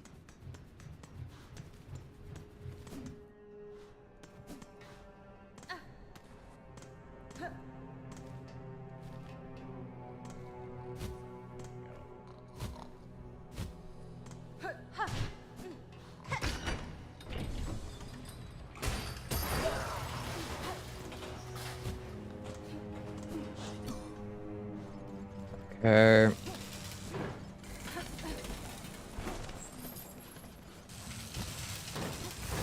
Nope. See, Bethesda falls off. Gonna be funny or sad. Funny and sad. I don't even think it's gonna be funny and sad. I just think it's a slow it's a slow realization of just what they've become. That's honestly what I think it'll just be. They will go the way of Arcane, with basically their sales dying off, their sales dying out, and then getting sold.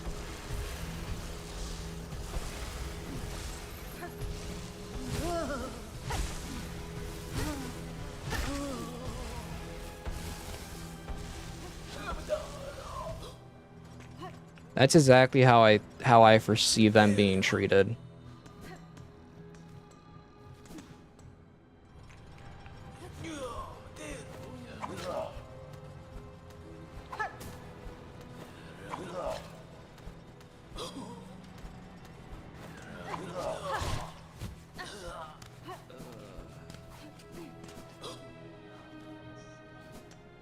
Reset the aggro.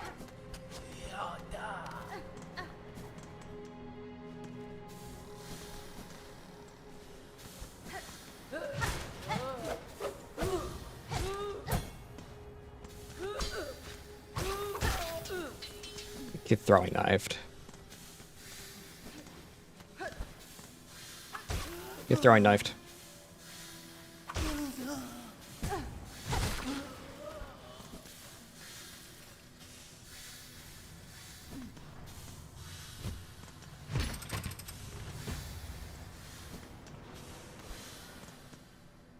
And all those great IPs get sat on forever. Yeah, that's a huge issue with a lot of these companies. They have so many IP, so much variation in the IP that they have that they end up just sitting on it.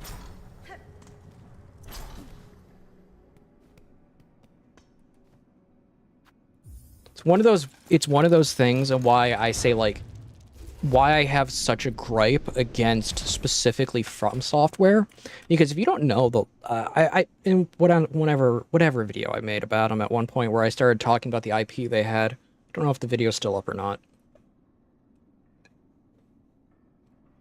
But From Software has so many different IP that they just don't touch that it's kind of absurd.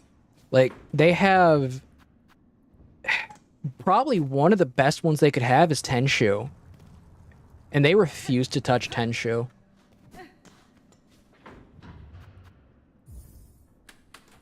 they refuse to do anything Tenchu related because they can't make it like a Souls-like or a Souls adjacent.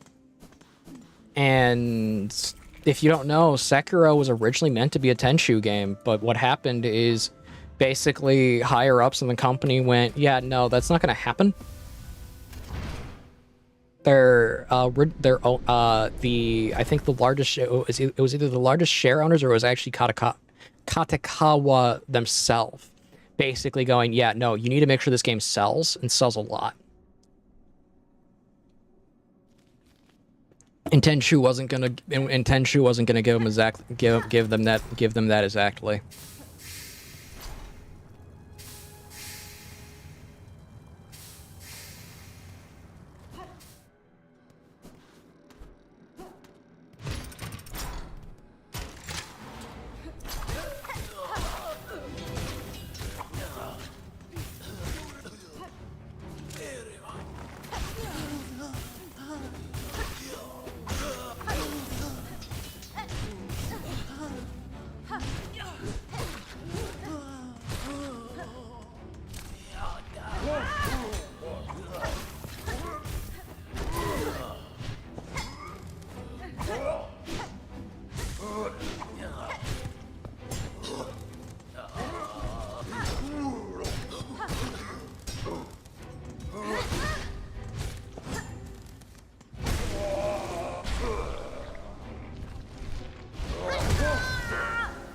Dang it.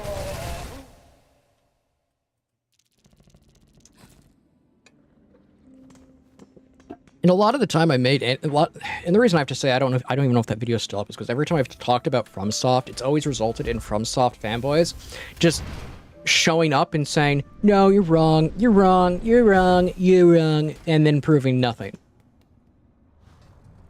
Proving my point exactly that they are willing to defend slop at all cost.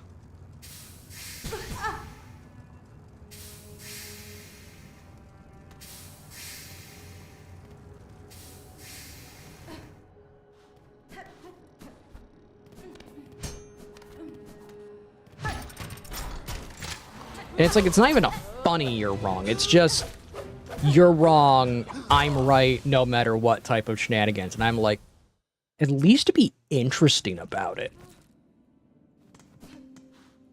It's like the whole...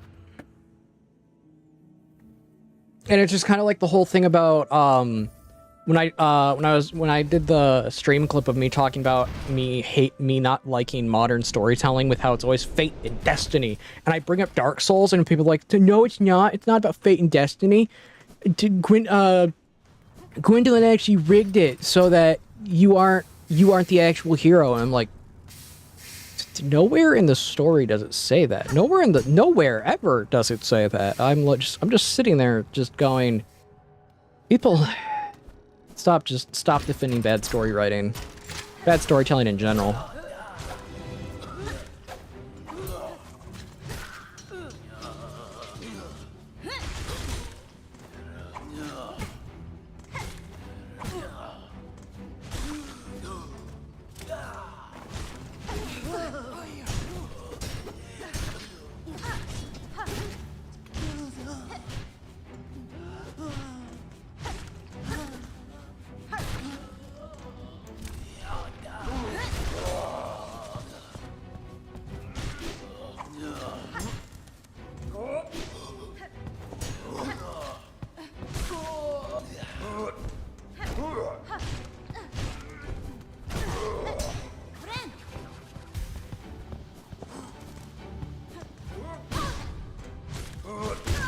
Dang it!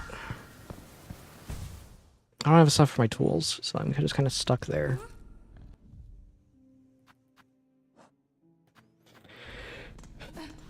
Yeah, I gotta go get shards.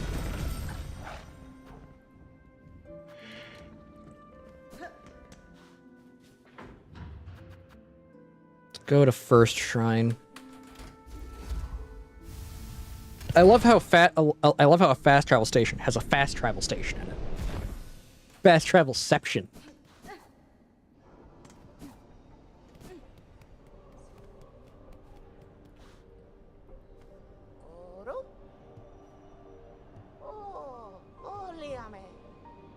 Ascendant grip. Full extender. Mass shard keys. I kind of want this.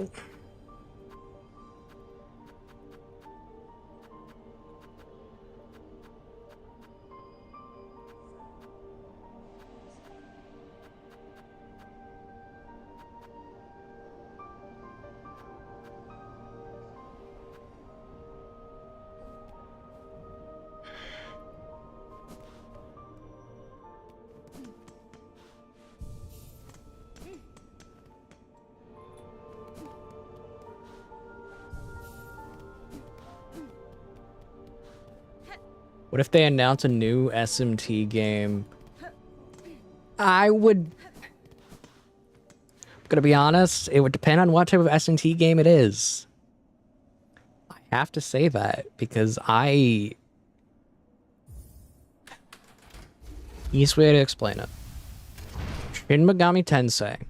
If they go back to the SMT4 type of gameplay with a slightly better means of story, then I'd be happy.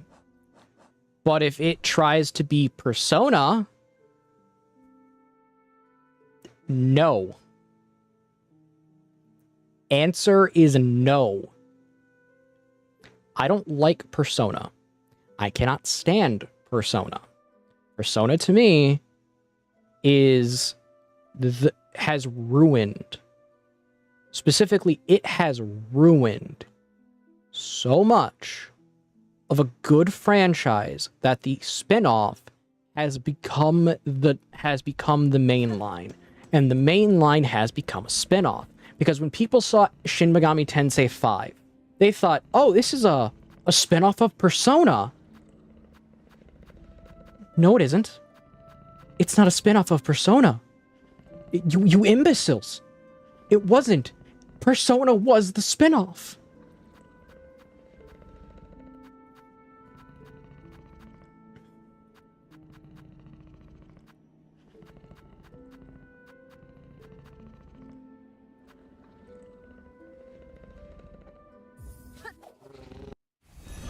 So yeah, that's how I would look at it. It's a matter of, are they trying to cater to the Persona audience, or are they actually trying to cater to the SMT audience that wants games like Strange Journey, that wants games like 4 and 4 Apocalypse?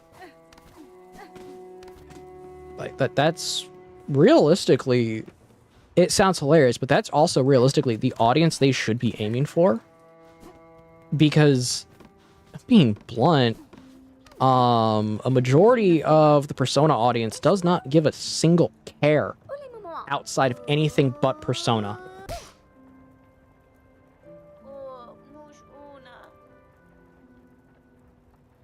I don't have... Link, I don't have faith in most modern games.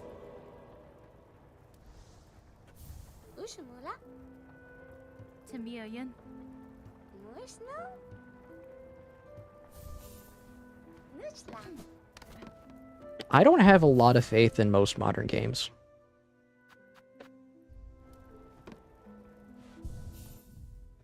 And it's justified when you actually think about it. It's extremely justified when you think about it, in all honesty.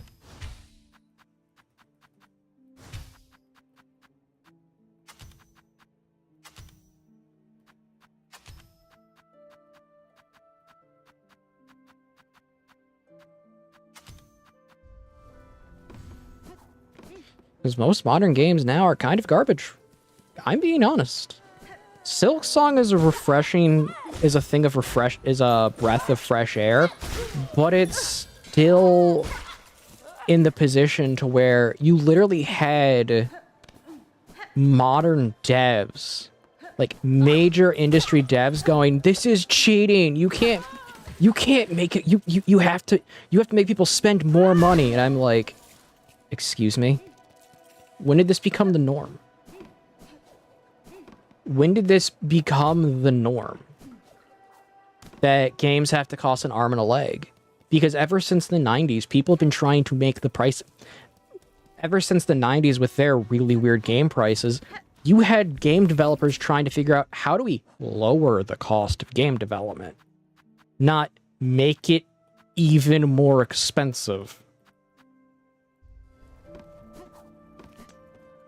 Because if none of you know, game prices in the 90s and early 2000s were a little absurd.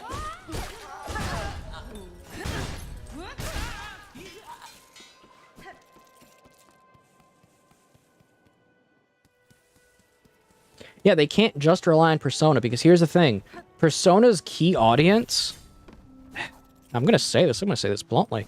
The audience for Persona is full of a bunch of freaks that want to have a dating sim with high school students in it. I'm not going to apologize for that statement. That's exactly what it is. That is their key audience, and that type of audience only lasts so long until they drop dead. Simply put it, Shin Megami Tensei is the one that has the bigger audience because it has a better narrative and it has a lot more ideas of what it can touch upon. Meanwhile, Persona can't because, again, teenage dating sim. Eat it, freaks.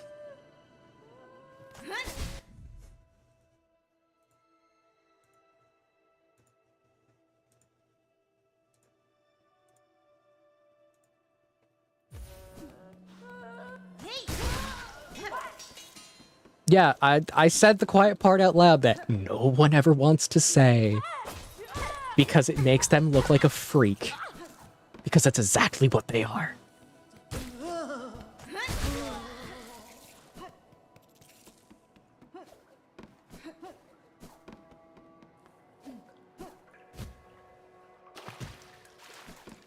It's exactly what they are. If you enjoy Persona because it has dating sim aspects, social link aspects, then I have only one thing to say. Why?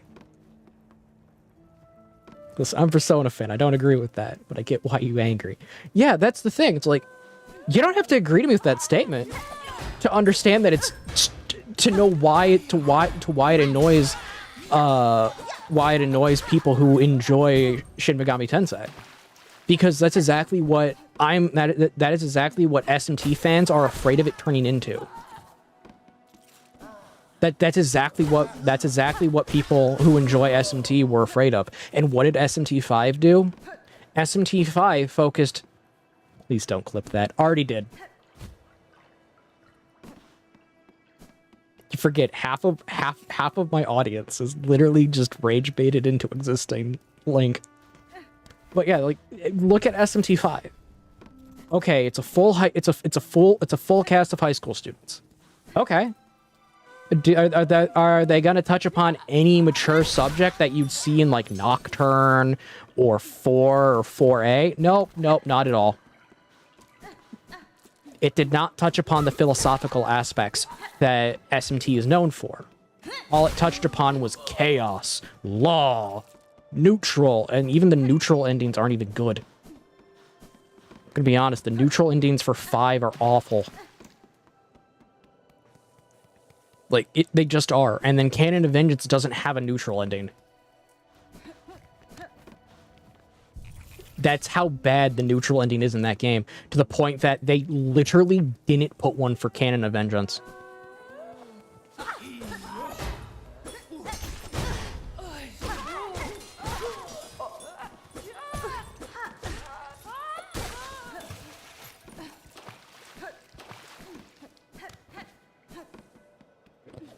Here's the thing. I treat Persona fans like I treat Dark Souls fans. With them, any traction is good traction.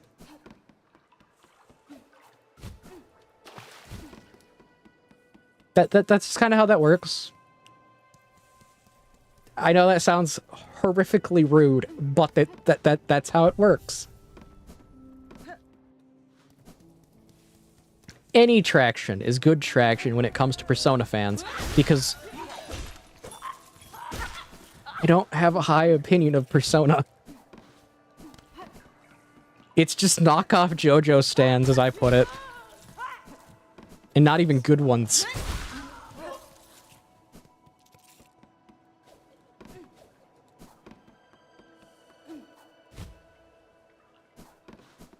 Like, Persona 1 and 2 were really good.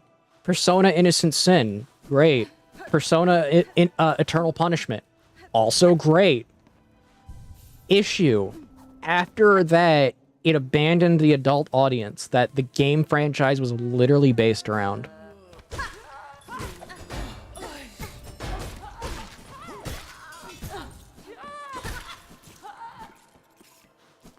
And the thing is, Persona wants to talk about things like growing up, adulthood, talking about things like abandonment, finding yourself as a person. You can't do that with high school students. I'm sorry, you can't. You can't do that with high school students who are literally just entering their first or second year of high school. What made Persona 1 through Eternal Punishment work was these were seniors.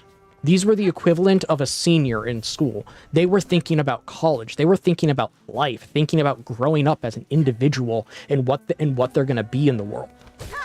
That's why it worked.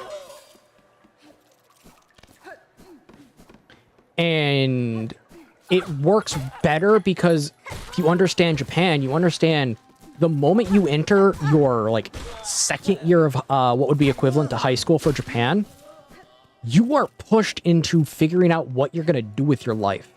Like, instantly. That's why that worked really well during that time frame. And it was really good. It was great.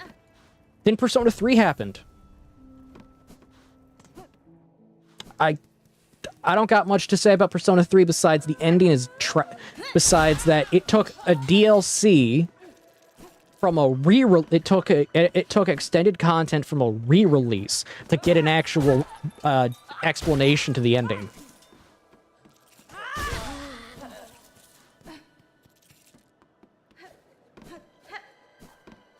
What Persona is peak for me?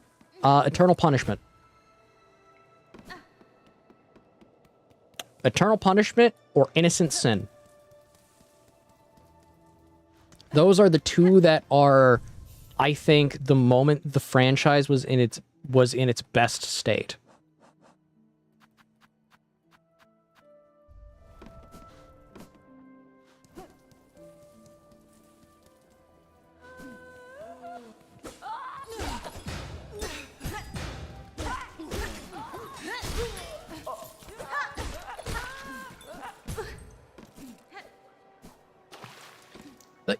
Persona 4 Golden also, in my mind, falls from the same issue that you do, like, the Persona 5, which is they're trying to talk about topics that you really can't explore with, like, with children. I'm gonna be blunt. You really can't explore the topics that they want to explore with children. You need someone who is who just is about to be a fully grown adult, or a grown adult. Like, with 4, if I remember correctly, 4, it was, I think her name's Rize. I know it's not Chiaki. With Rize and Shadow Rize. That is a subject you really can't touch with teenagers or children in general. They could only go to the surface level of it. And that's a massive thing about what made Persona 1 through Eternal Punishment really interesting, is they didn't hold back. They didn't hold back at all. Like, straight up, if you read the original scripting, there was no holding back for certain character elements. Like, at all.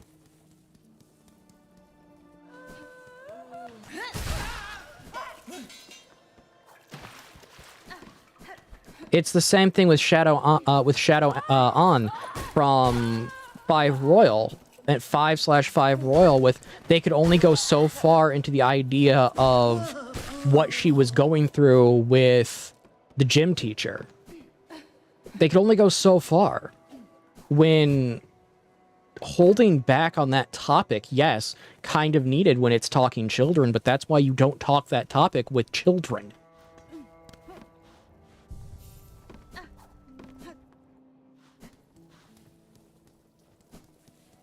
They do. They still have that SMT DNA, but the part of SMT that they have, Link, is the ability to be itself while also talking about really serious subjects. That's why SMT is really good at telling a narrative, because the narrative of Shin Megami Tensei, at least from one Shin Megami Tensei with Megami Tensei, the original, all the way up to 2, 3, 4, and 4A, are able to go into such depth on really nuanced topics. It's the reason why Walter and Jonathan are both equally hated and equally loved when you're talking 4. And then you have people who look at them both and say, no, Isabeau is the correct one. And then you have people say Jonathan is the correct one. Walter's the correct one. There is no definitive answer because it's telling a narrative that goes so in depth into each idea of what they are that you realistically can't have a defined who's better. And that's largely why the first 3 Persona games are really good, because it still maintains that aspect of narrative seriousness with some comedy, but more seriousness as it's trying to cover more strenuous subjects, as I put it. That ability to be serious and talk about things, I think, really matters when you're talking about Shin Megami Tensei.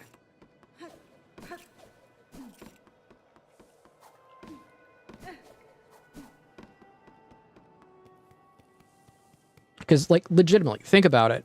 Every time, let's just use on Shadow Rize and I forget the train enemy. The first full moon boss you fight in 3. They're all based on a concept that, to be blunt, is the sexualization of people. And you really can't talk about that when you're when the game evolves around teenagers who are like 16 to 17. If your character is 18 to 19, okay, go for it. But when you're talking literal, like first to second year teenagers in high school, it's not really possible.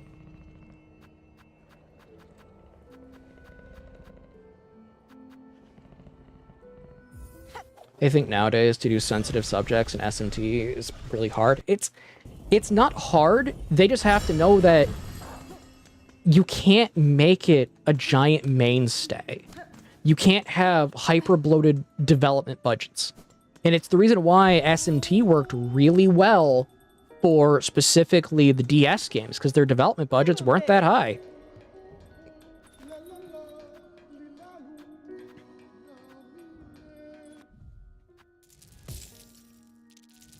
The more you increase your development budget, the more you are literally deadlocked into needing to make sure your game succeeds.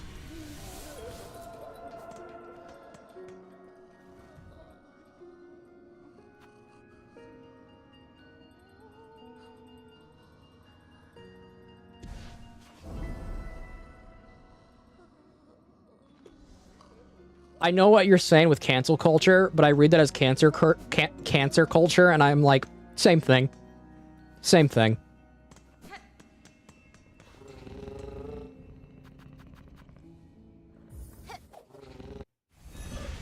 It's just the same thing. Just a much better name in my mind.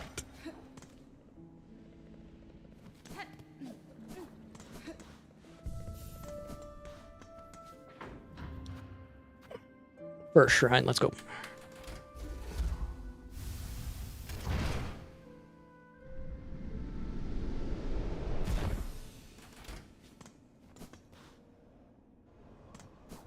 Truthfully, I want to see...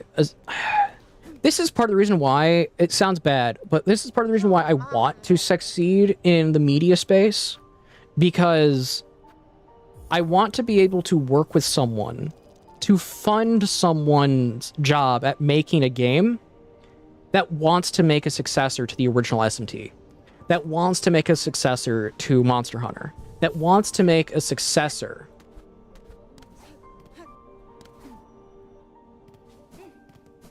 to the games that were really fun to play but covered far more serious topics. I want to see that. Because I'm going to be blunt, like I normally am, that I think if you did that, you would end up with something really good in an era where things are so sanitized, things are so destroyed for the sake of just being mass audience appeal. When the reason why gaming has turned into what it is today is largely because of the idea of mass audience appeal and just not knowing your place in the fact that you were niche to start with, and that being niche is what allowed you to get such an audience that was fervent. It's the reason why Monster Hunter for the longest time had such a strong audience. And nowadays it doesn't. It's the reason why you had a lot of why Demon Souls and Dark Souls had such a fervent audience. It's because it was unabashedly itself. It didn't try to appeal to the least common denominator of fringe social groups. It was just itself.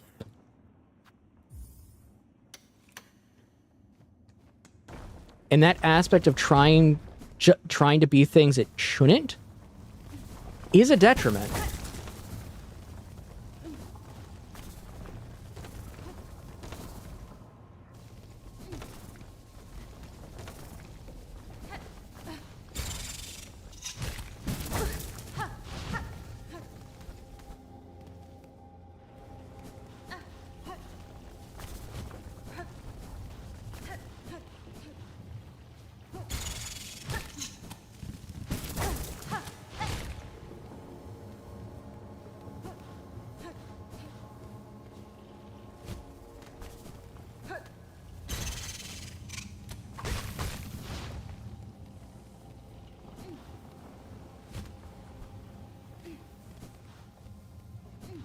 Media that's based on creativity needs to be unabashedly itself.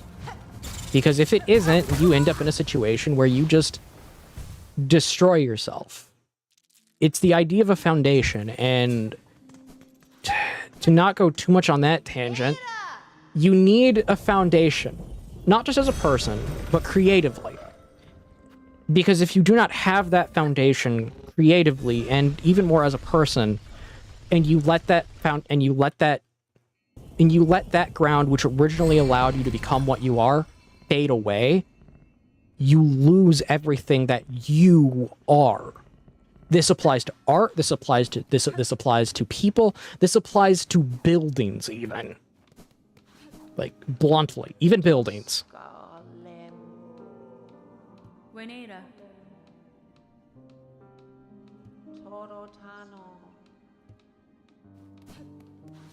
That's the entire idea of it. To where if you do not stay true to yourself, you will lose yourself. I get that that's like a weird philosophical topic, but hey, guess what? SMT1 talks about that, SMT2 talks about that, and Nocturne talks about that.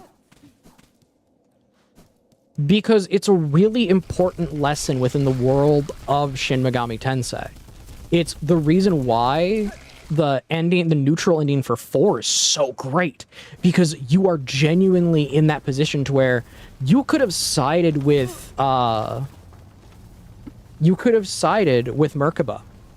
have sided with Lucifer. But no, you didn't.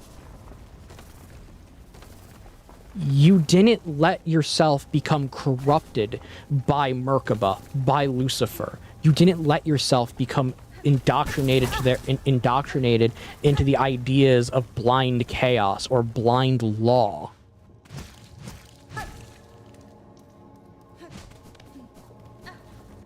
That idea of not letting yourself become indoctrinated to a position that an extremist position is genuinely one of the most interesting aspects to the franchise.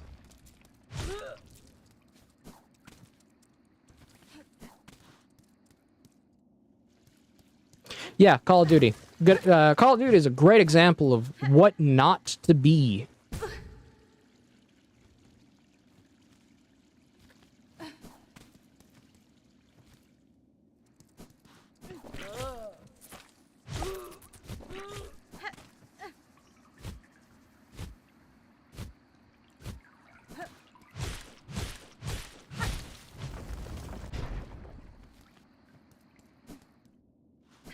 And that's actually a really good idea of Call of Duty as an example of what not to be.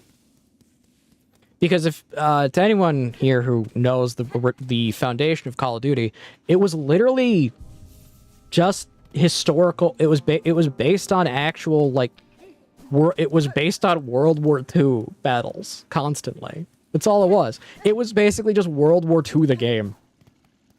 That's it. It's why my favorite it is why my favorite Call of Duty is World at War.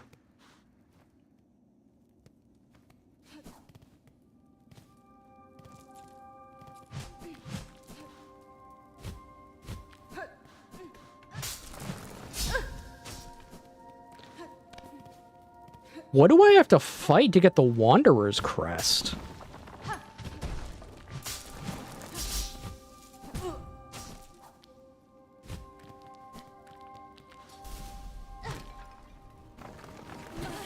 Yeah, Dead Rising 4, good example of it.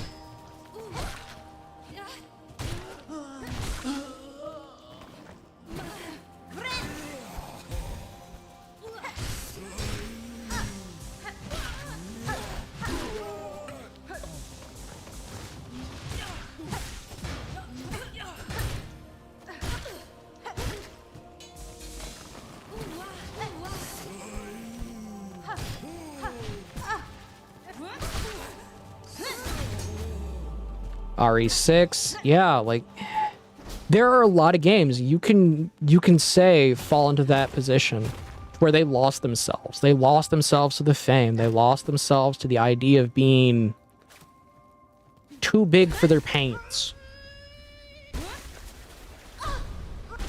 I believe this is the crest you play if you want to play like the knight from Hollow Knight.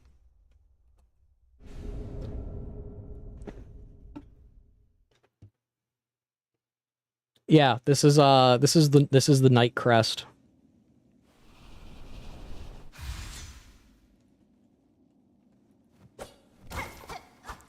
Such a tiny strike, but you attack so fast.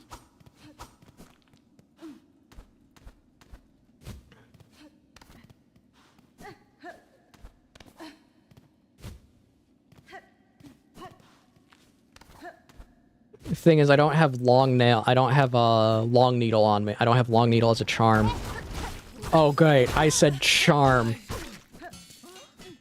It's not charm in this game, it's tools.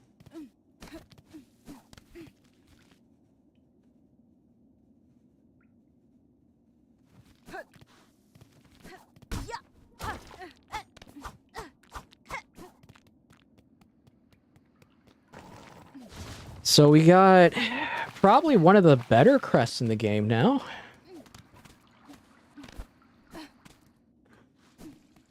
Yeah, don't even get me started on Resident Evil, man. Resident Evil is such a weird topic for me because I enjoy the original Resident Evils up to 4. And then 5 came out, and then 5 was 5.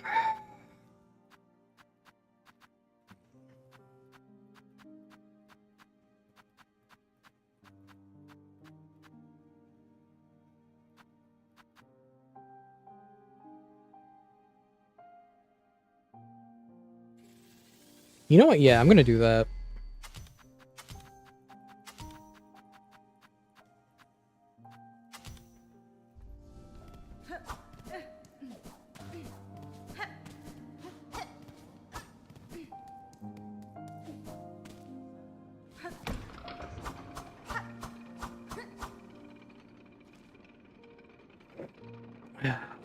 Sinuses, sinuses.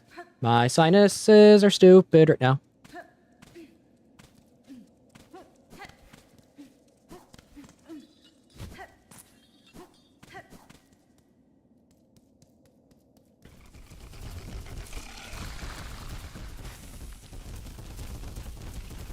I'd love to see someone mod into this game that when you change your crest, it changes the way your character looks.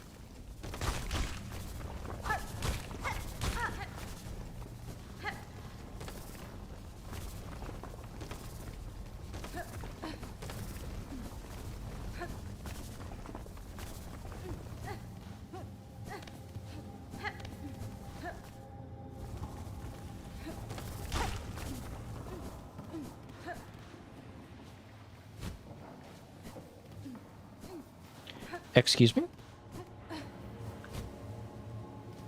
That's a needle and door. That's a needle and door.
Yeah, I can heal now.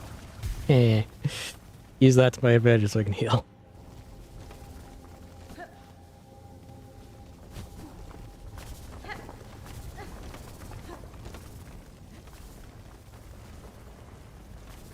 I need to go this way.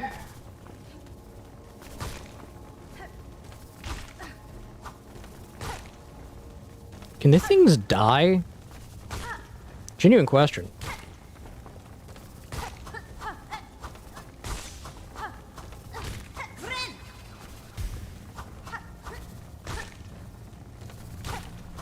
I don't think they can. Throw in my knives. Throw in my knives.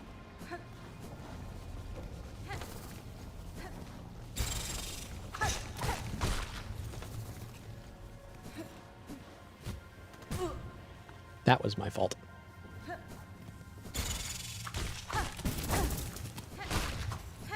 Get my stuff back.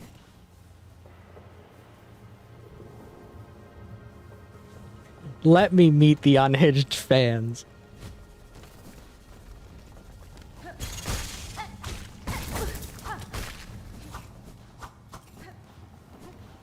Let me meet the unhinged fans. Let's see who's more unhinged, them or me.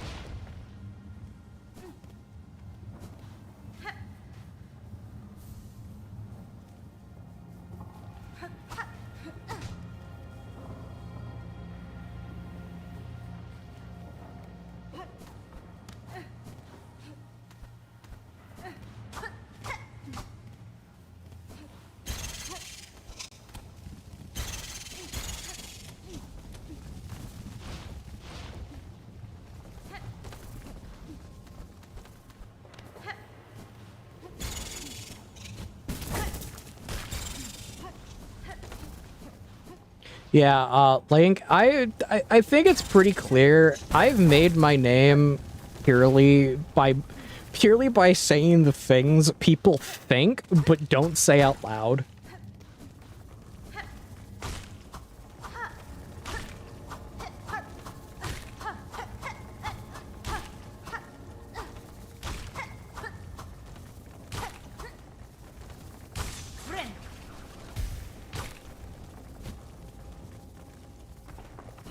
Two. Currently two.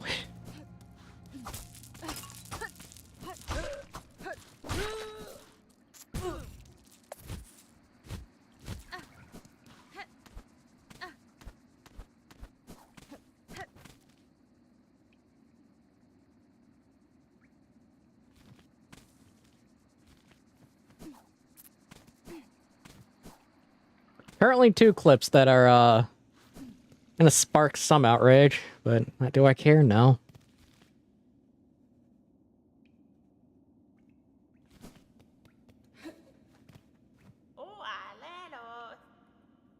Da, finestra.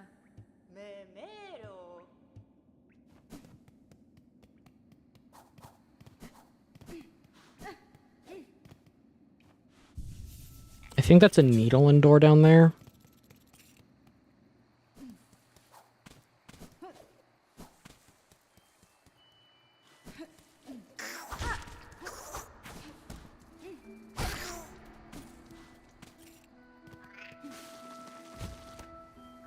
Yes, it is.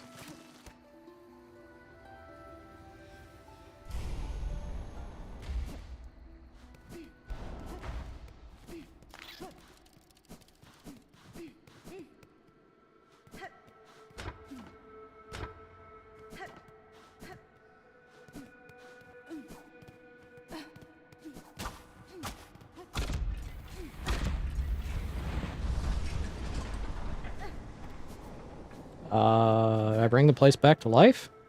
Did I wake it up inside?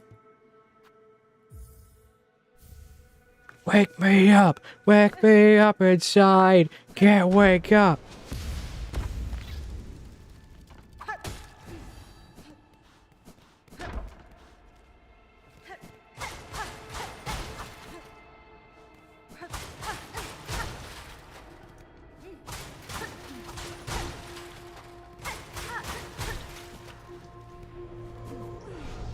Oh, hello, individual.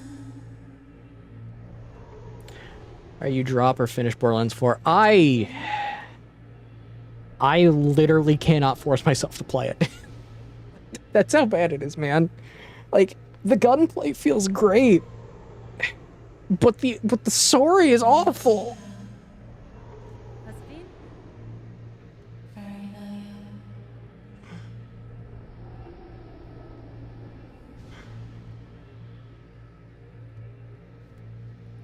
Cadestre.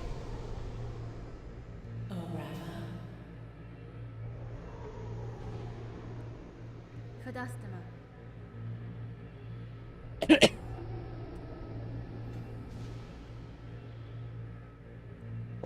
It's like, yeah, no, Borderlands 4, it's not fun.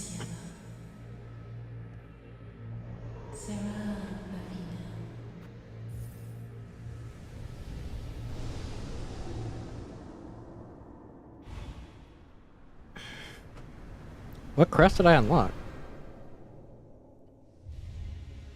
Oh, evolved hunter crest.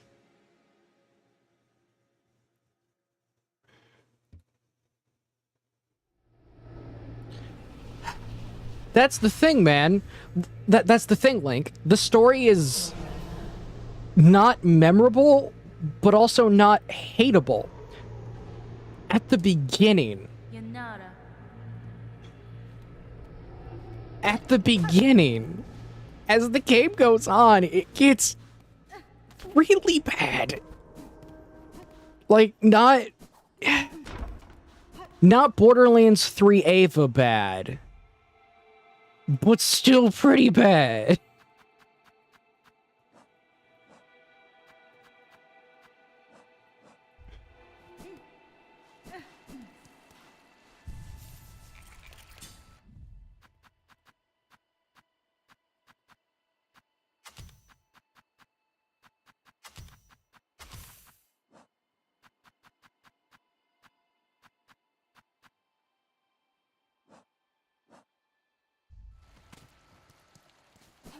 Money well spent. Yeah, exactly. Well spent.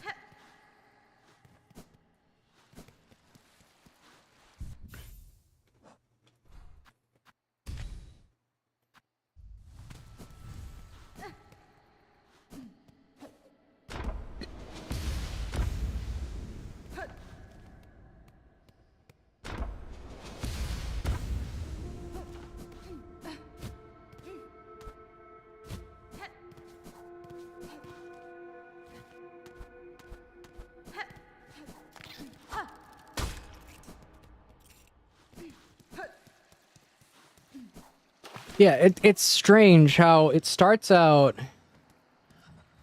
How many have I dropped this year? Not many, actually.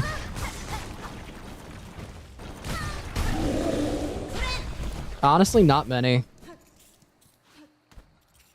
I think the only one this year was Borderlands. And out of the new games, yeah, it was just Borderlands.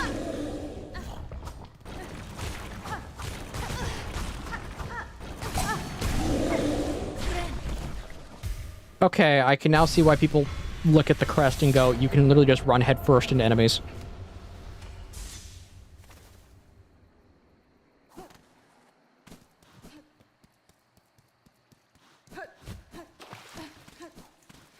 Yeah, out of what I can remember, out of the modern game, out of the games that came out this year, I think it was just Borderlands. I own Black Myth Wukong. I just realistically, I like the game. My hands are not up to do it.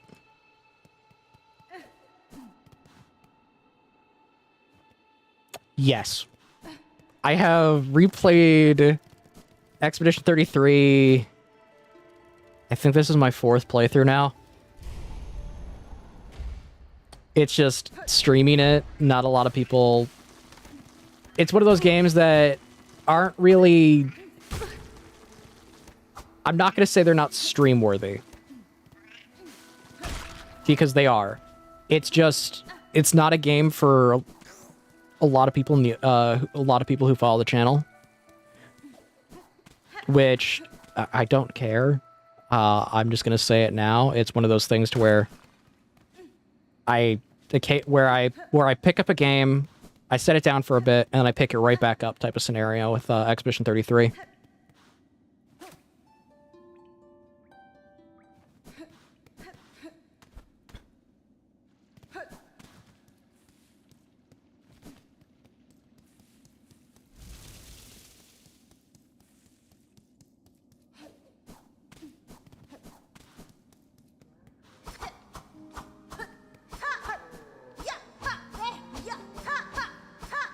You can swing while running with this weapon. Okay.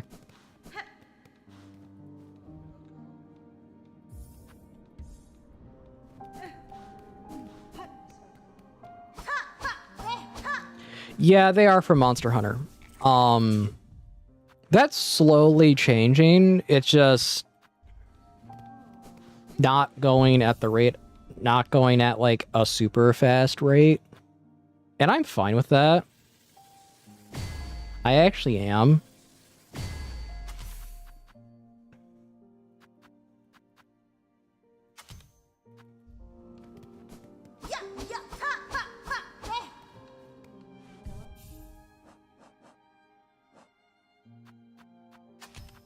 I know that, like, that seems weird, but I'm honestly fine with it.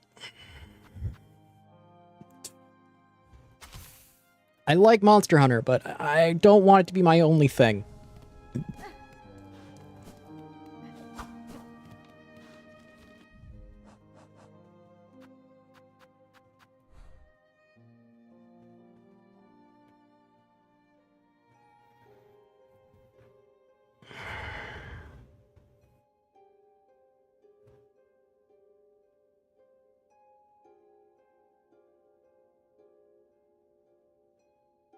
I gotta go back to the Wormways. I found your channel because Monster Hunter 2. It's like, yeah, that's normally how it goes. It's slowly changing due to the due to the help of the people I talk to and the people who are my friends, for my streamer friends, that's slowly changing. It's just kind of how that goes. Because I want to be, and I know this is not how you normally grow on channels now. I prefer being a variety caster. I always have. And I prefer being a person who does variety content because, dude, it gets boring when you do the same thing over and over again. I get why people do it. It's how you basically can grow quite rapidly, but I'd rather be based on my personality than the game itself because I will get tired and bored of a game eventually. I can't play a game hundreds to thousands of hours like I used to with Warframe and Smite because that's how I used to be. I used to actually be someone who played a lot of one game.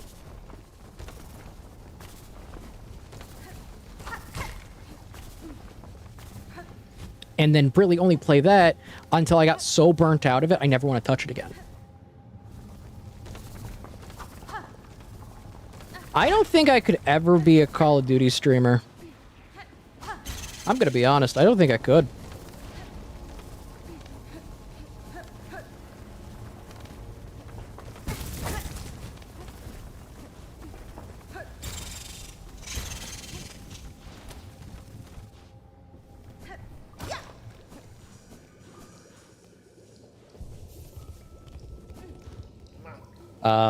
Hello, alchemist. That's fine. Gotta say, Benefray. fala, Indo, Mex.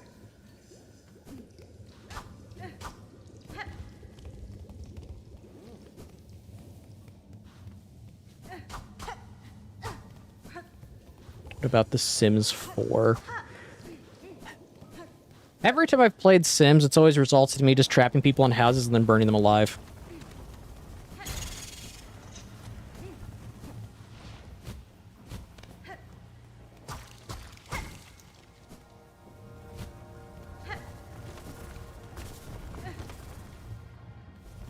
I'm being honest on that one, that's kind of how it's always went.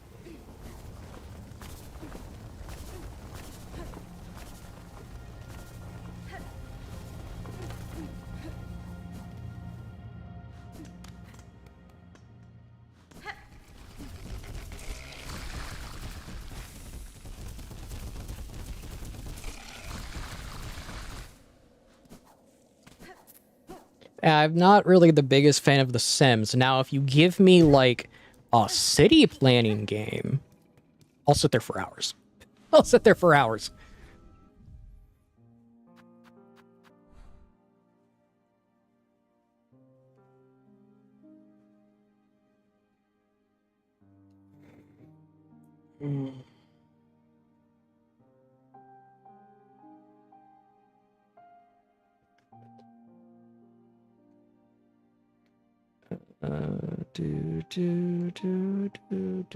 City Skylines. Yeah. There's a reason why I haven't bought it, because I know I'd sit there for hours just making cities. I'd also make cities just to prove a point of why socialism and communism doesn't work.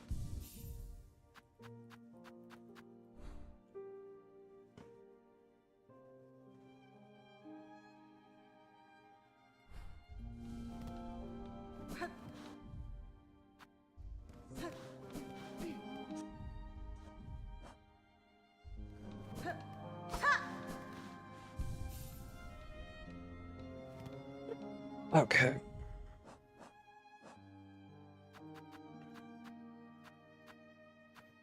That's that. Where am I going now?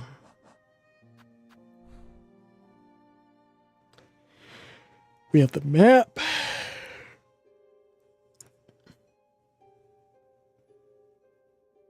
Yeah, I gotta go up to the coral chambers.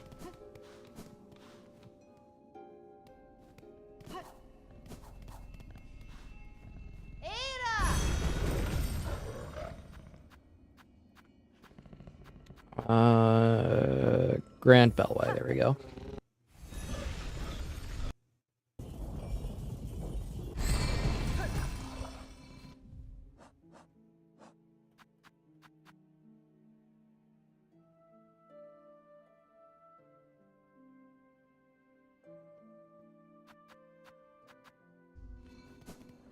Let's do this.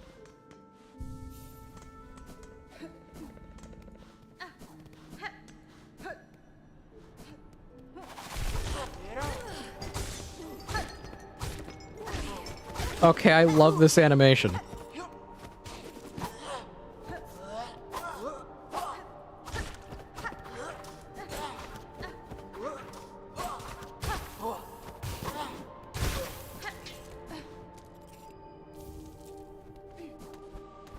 That's such a nice looking animation, I'm gonna be honest.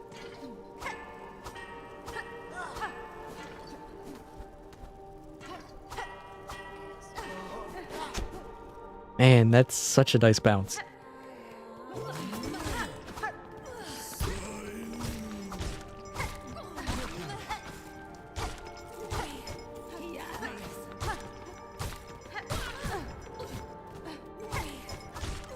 Wee!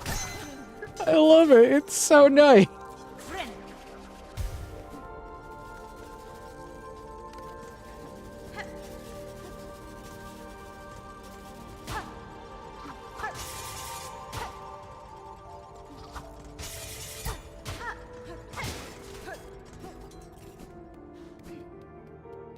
Yeah, I might get City Skylines eventually. It's just a matter of if I want to do that, and if I do end up streaming it, I don't think you realize how many hours I would go every time. You thought 7 hours was a long time. I could easily do 12-hour streams with City Skylines.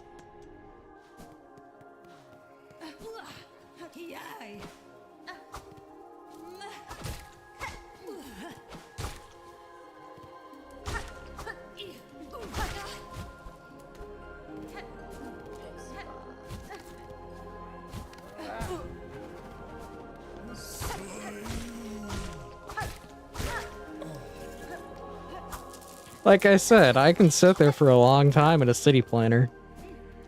I'm kind of someone that, like, okay, here's the thing. IRL, if I went to school, I'd be going to school for one of two things. One of them is engineering. The other is civil engineering. Two different things, by the way.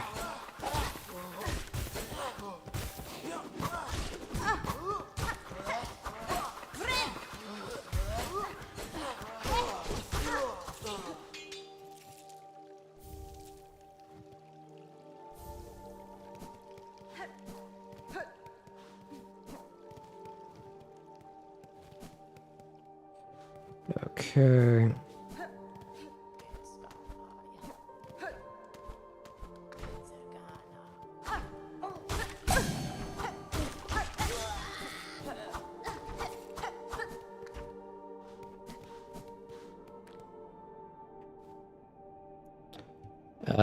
Sure.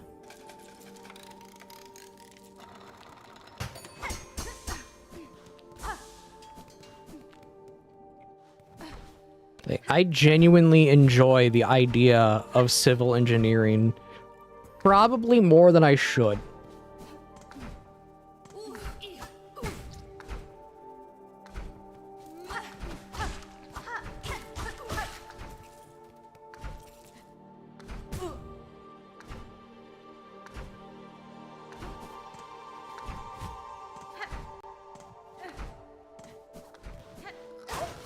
That is 14 fleas.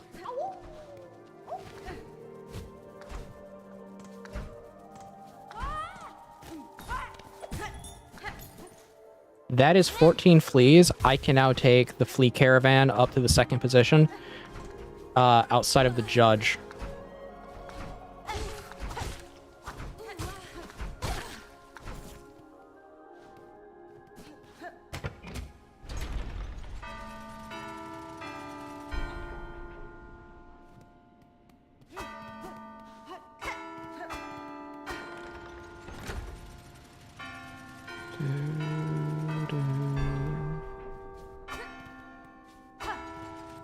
Nope.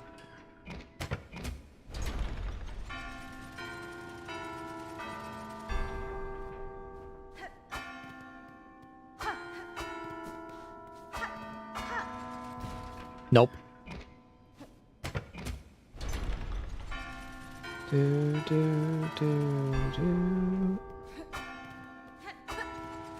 Dang it.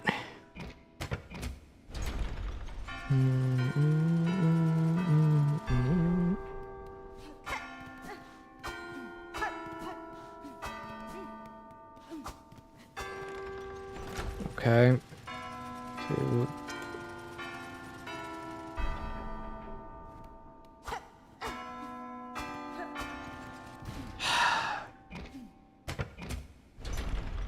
Two, 4, 5. Okay.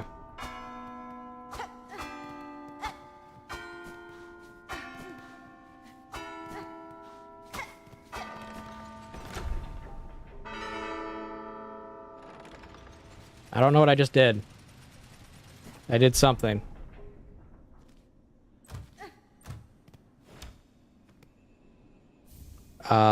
Cog heart piece.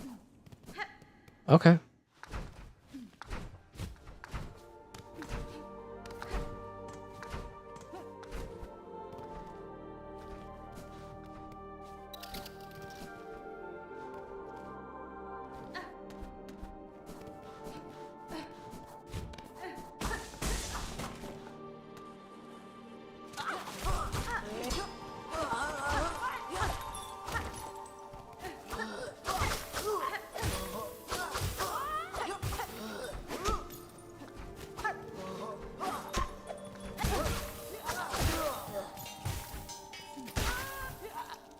Grab the pen.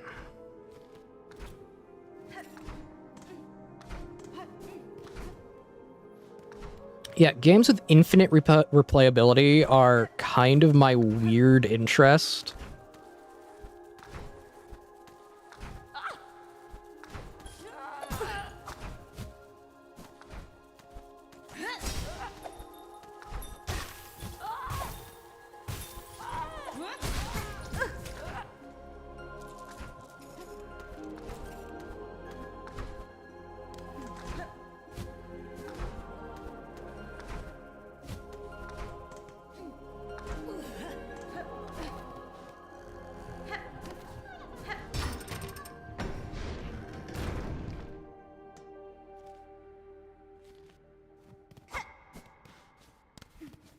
I don't know what I just discovered, but I discovered somewhere.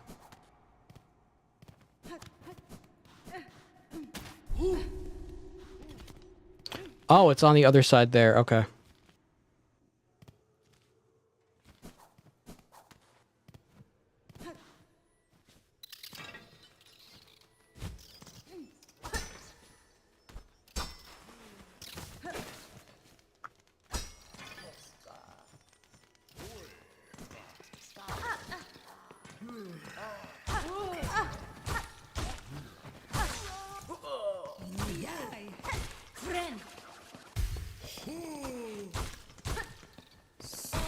Okay, there we go.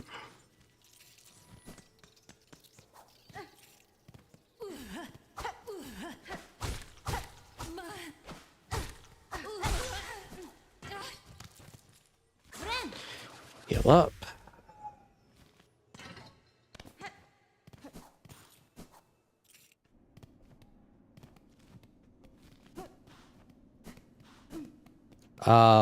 Where is this?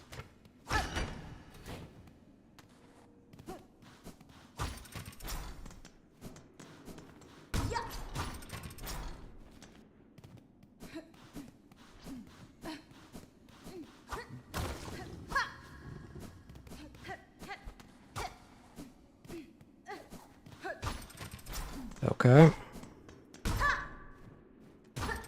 Oh gosh, it's getting to 3 hours already.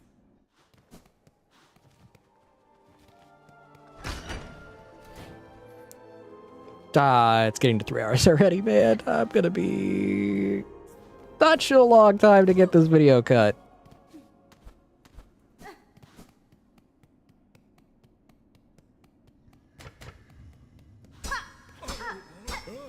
Tera. Oh, no. Hironare. Oi, oi. Hmm. Goro. Oi, oi. Eu sino bada.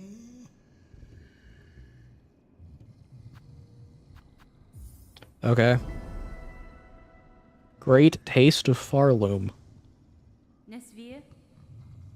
Come on, Genshin stream when? Never. I am never playing Genshin Impact. That can go pound sand.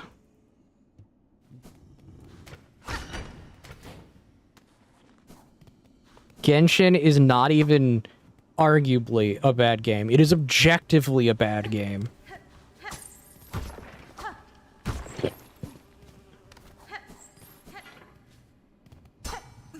Goro.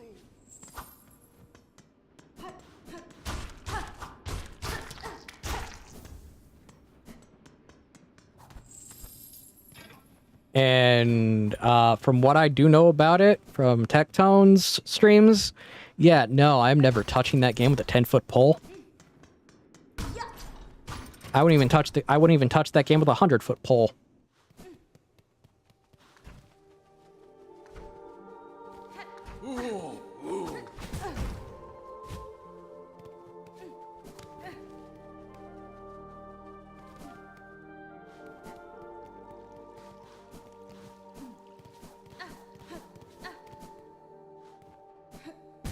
Yeah, if they remove the gotcha element, the game dies. Like that's just the heart. That's the truth of it.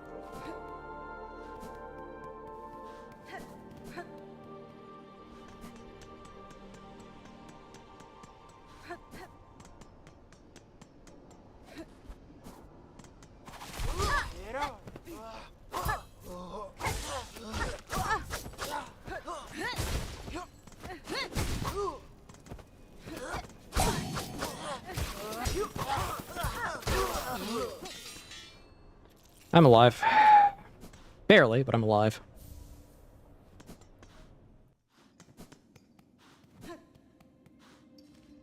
Oh.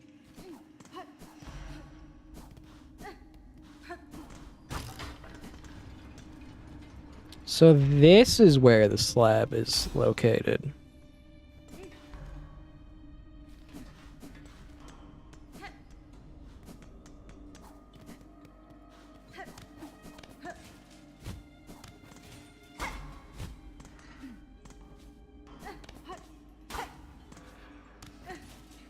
So I just beat up Cage. Frayed rosary bread. Frayed blah. Frayed flat floof.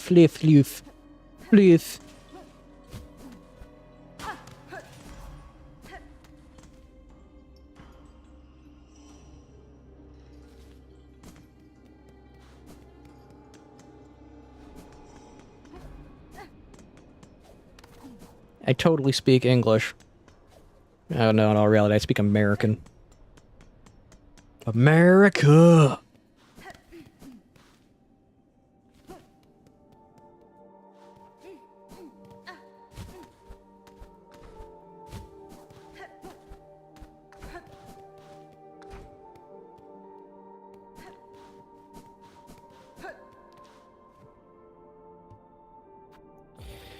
Yes, take my money.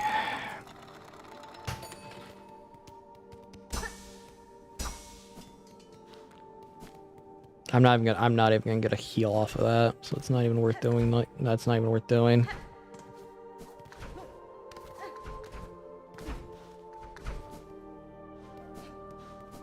Okay, I did that.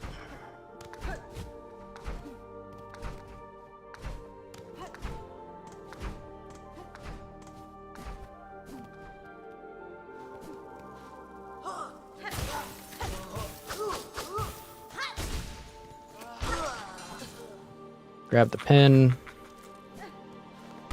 Yeah, hi. You're alive still. Megina Fora.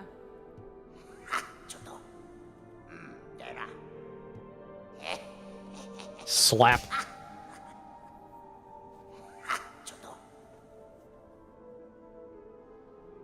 Isn't that Russian?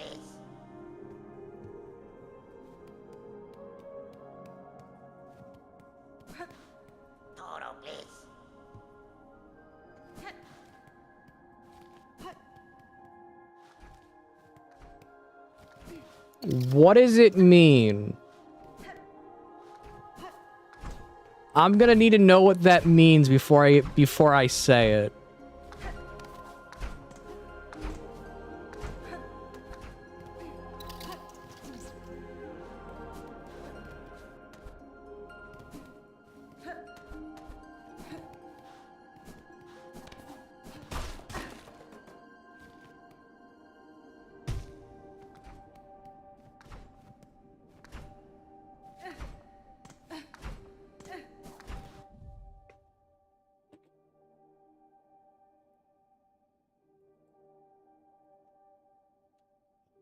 Not that I don't trust you. Translate. There we go.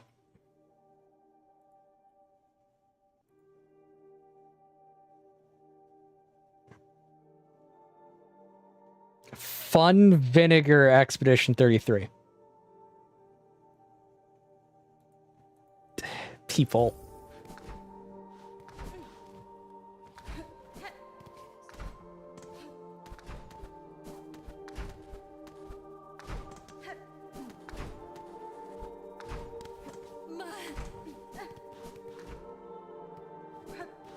That's what it translates to, is fun vinegar.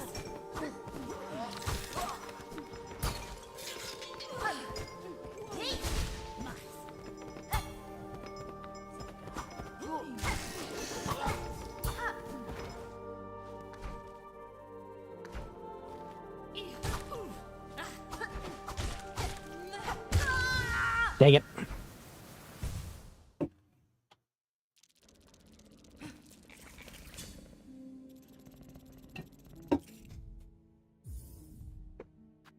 Thank you for telling me what it means, so I don't need to say it anymore.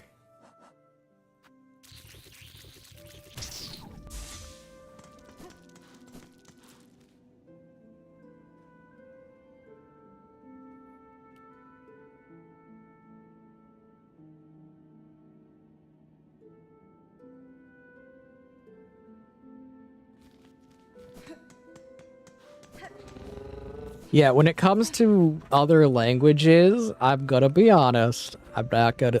there's a lot of things I will not say when it comes down to it. Mainly because if I don't know the language, I don't want to just make myself have a much harder time.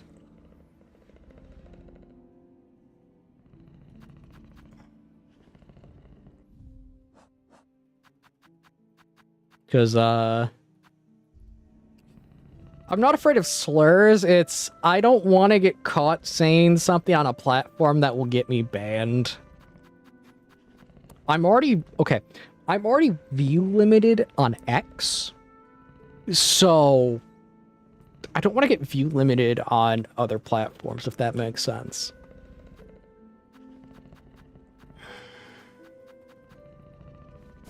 And before someone asks, what did I do to get view limited on X? I kind of called someone some words, and they were factually accurate words. They were factually accurate. But apparently, that's not allowed.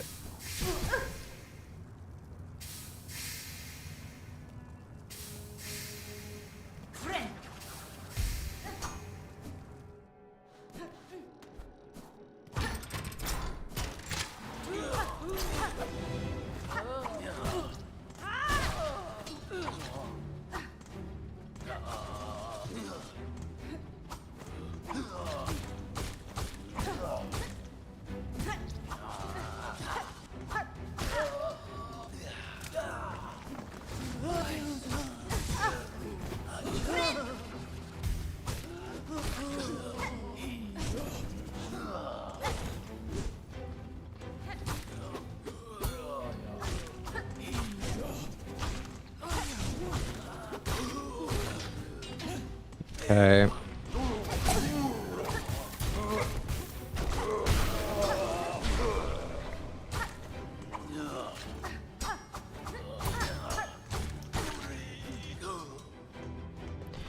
Yeah, I don't have a second language. I only speak American.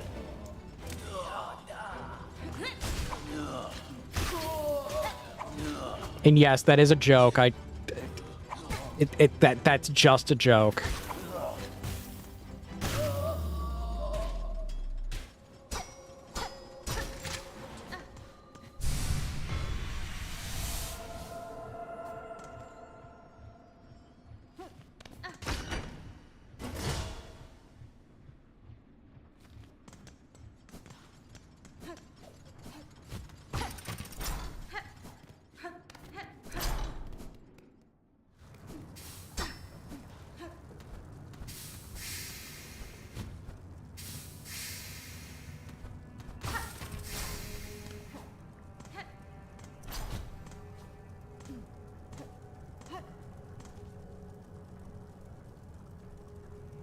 I gotta go to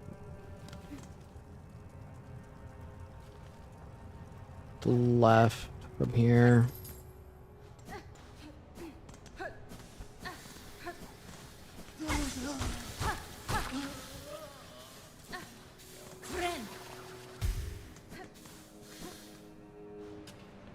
Your language is a soda can? Neat, you speak fizz.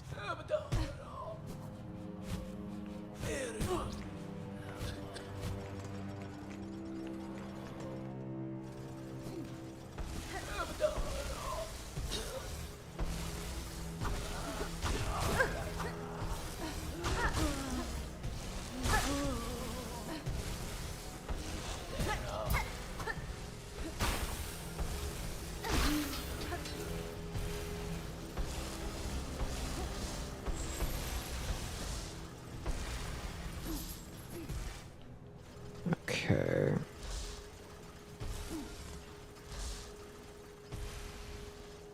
I think I'm putting a burrito. Dang it, I now want a taco. I now want Mexican. That is not what I wanted to do.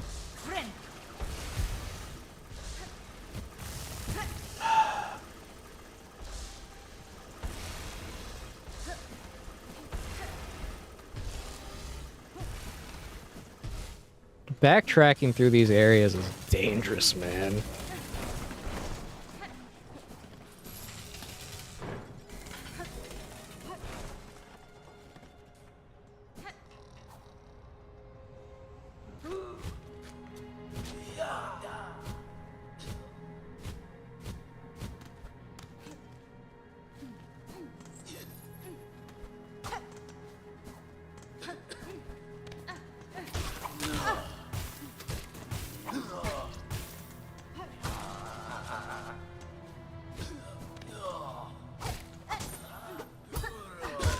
Dang it!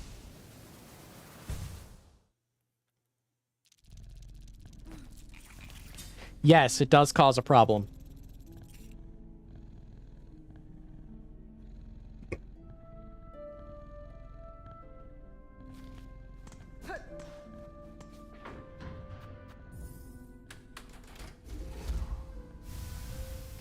You are responsible on streaming platforms. You are responsible for what your chat says, and on Twitch, you are responsible for your actions outside of the platform, which is stupid. But that's how that works.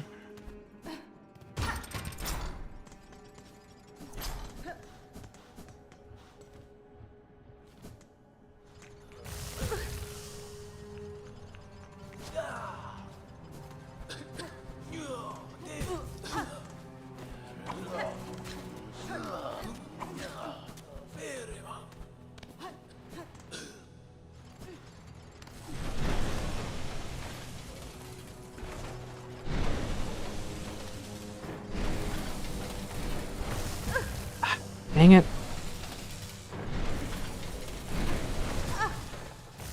Dang it!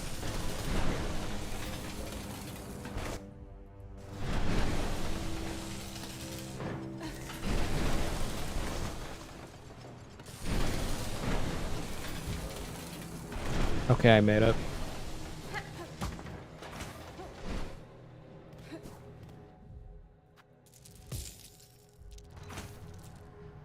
I was going to say I should have enough. Yes, that is why I'm cautious on certain things with the chat, and why there are some... I don't think I have... There are some filters I have on, and there are some I no longer have on.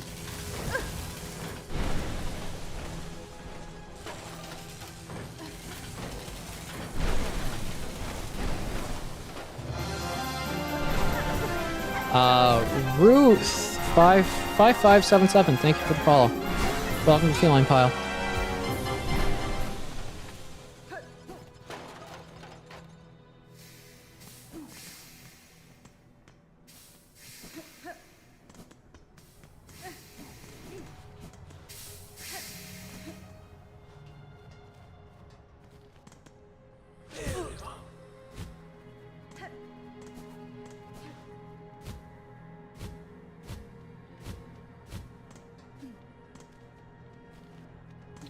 I gotta go down here. There we go. Last 15 rosary, but hey, guess what? I'll make it work.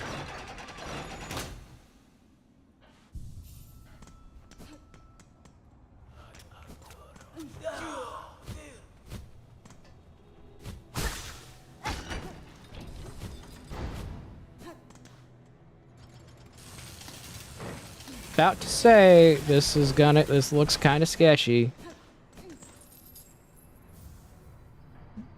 Delver drill. Okay.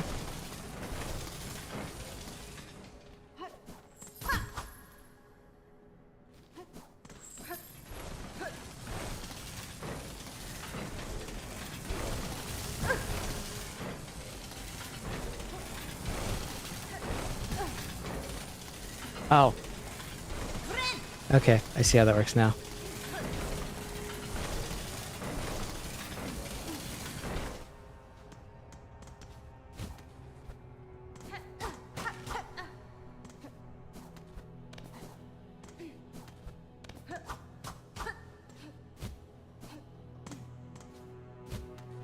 But yeah, I am generally cautious on some things when it comes to streaming for very obvious reasons.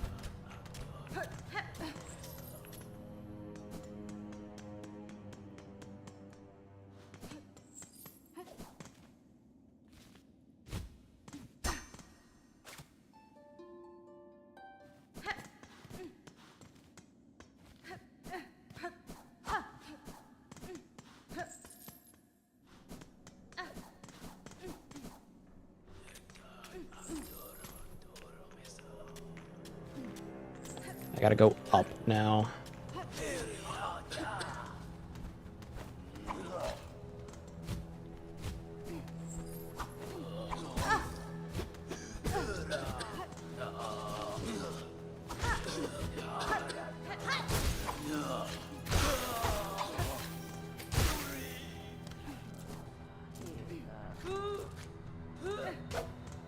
Sure, at least you're not putting some words that would get me in trouble.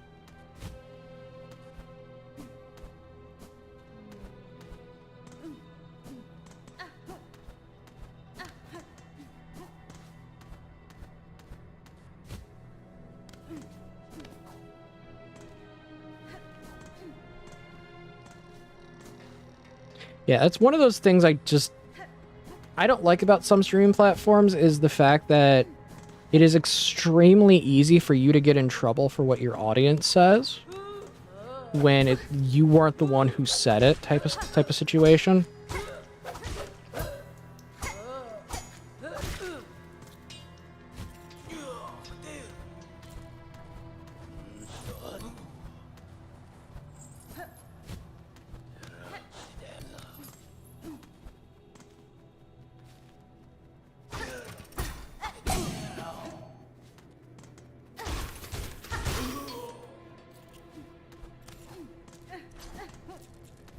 Okay. Yeah, just get in here so I don't die.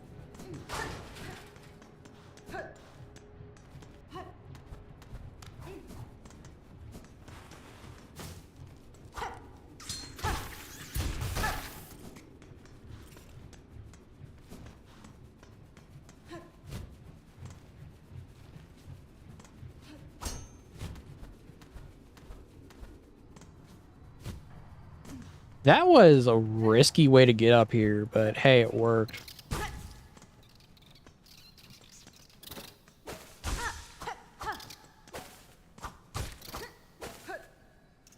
Heal now. That was dangerous.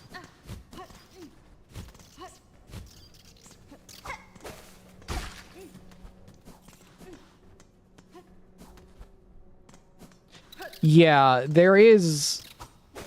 That's the thing about having the basic need of having a chat filter, is sometimes it can get a little out of hand, sometimes it can't.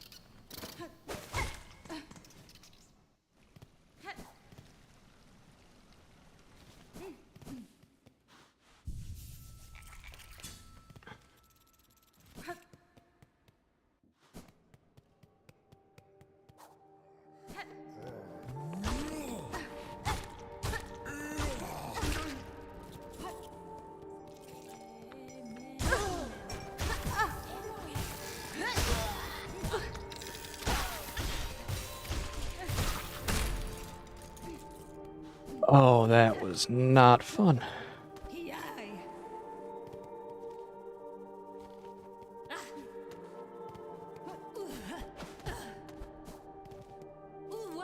Yeah, I've been up there already.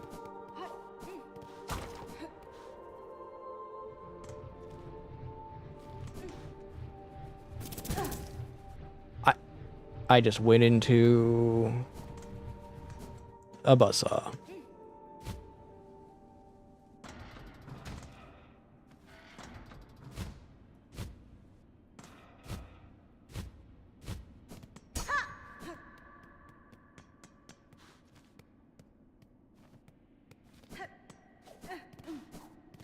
Right now, I am using a Blue Yeti. I've had it for a few years. It works perfectly fine for my needs. I would say if you need something better, honestly, if you're trying to get into streaming or content creation of any kind, honestly, myself, I recommend going for an audio interface setup.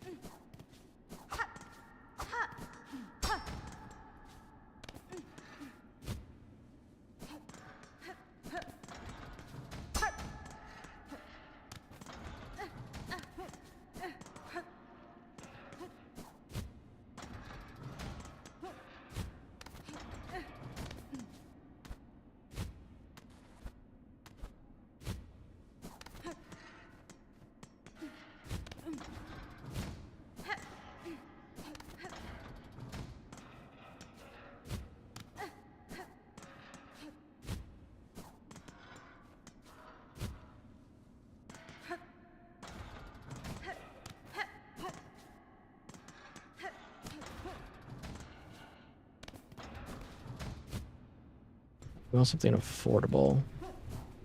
Yeah, that's the hard part, because a good mic will cost you some money.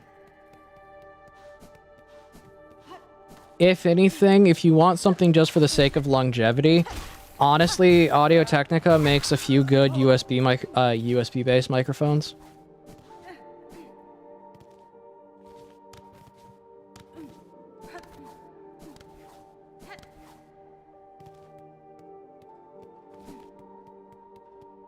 I myself prefer going with the XLR setup because I can adjust everything that I need to and I can see fit on how I want to do it.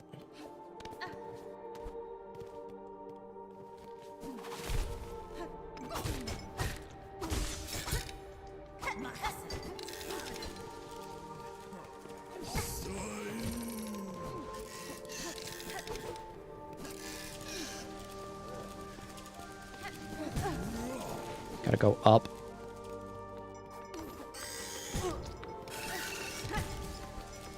Stop stealing my silk!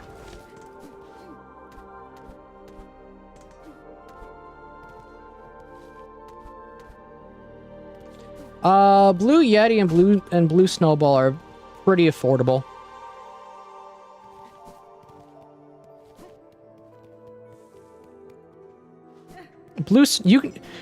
I'm gonna say this now.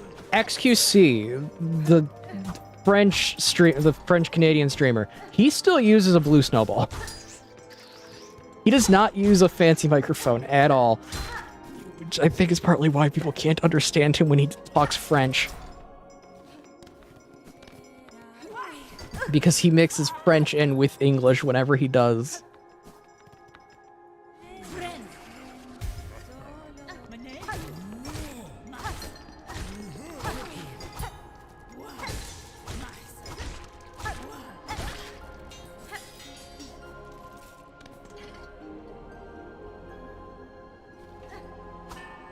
He's French Canadian.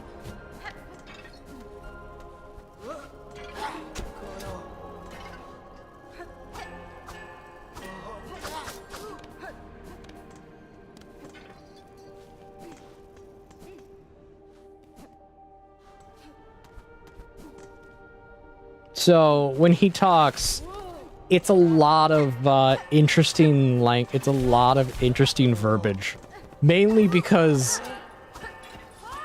if you don't know, French Canadian is very much a non-standardized version of French.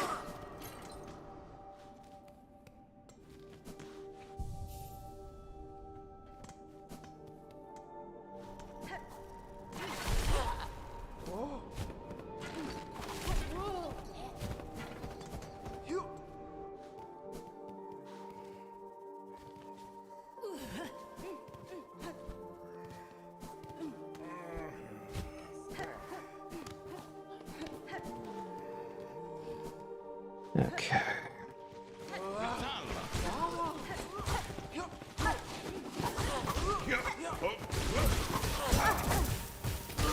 Hey.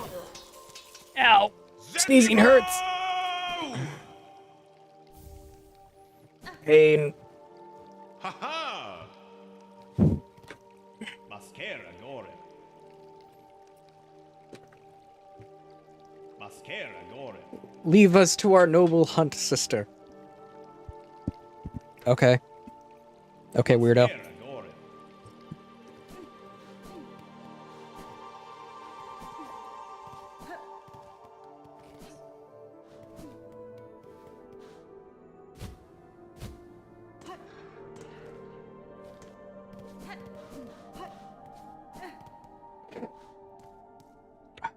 My sinuses suck right now.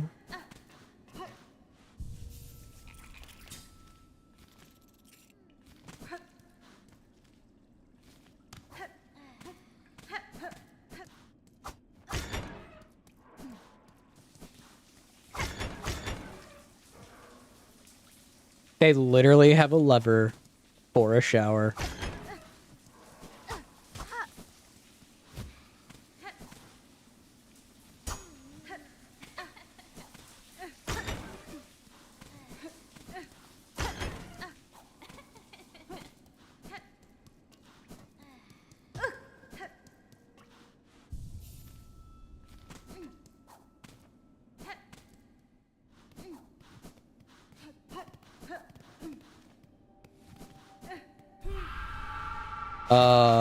What did I just come across?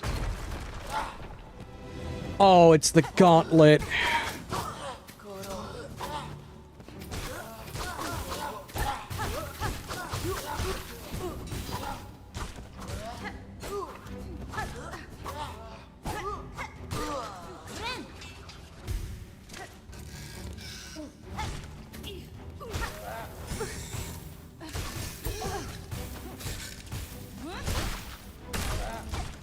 Gotta take care of that thing immediately.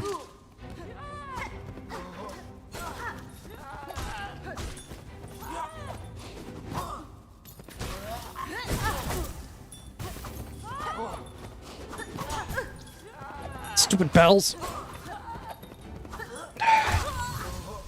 Stupid bells.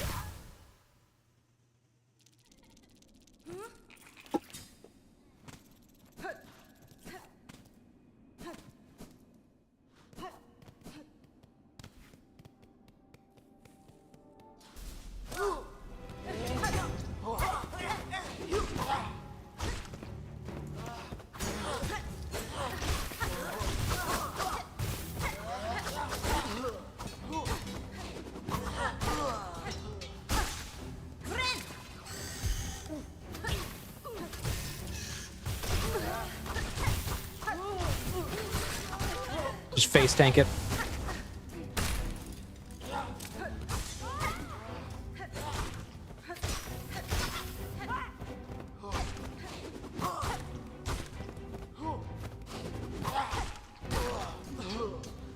Okay.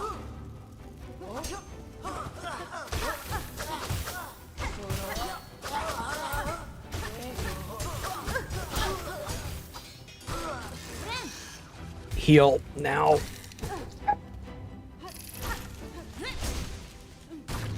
There we go. Got it. Not an easy fight, but I got it.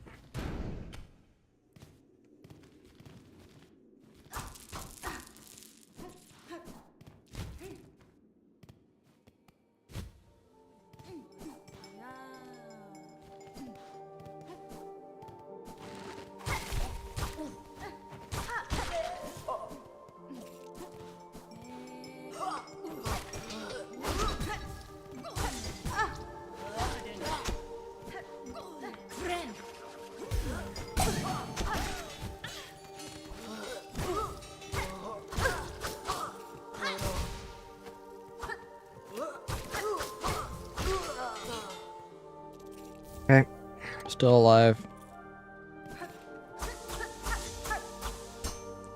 Yeah, if you're looking for any form of microphone, I can honestly just recommend getting just a simple budget microphone that is at least from a reliable company. So you're talking Blue, you're talking Shure.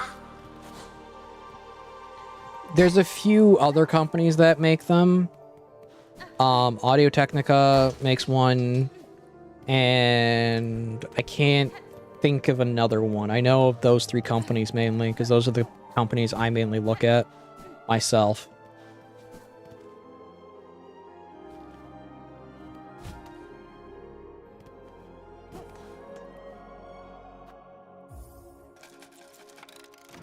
And it's not Shure, it's Shure. S-H-U-R-E.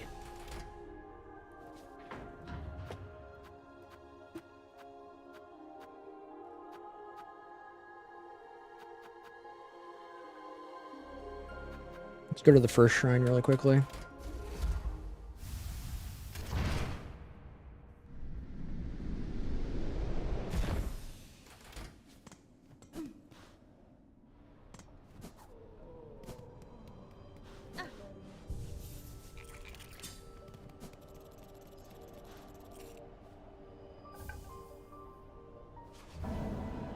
Ah, I had enough. Nice.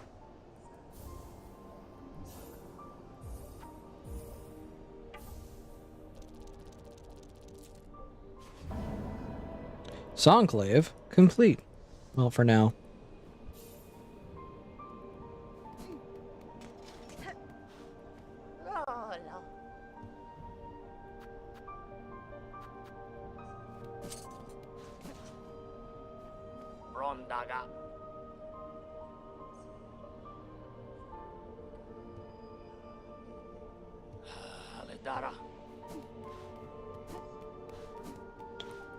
Okay. Let's go here. Let's go to Terminus really quickly.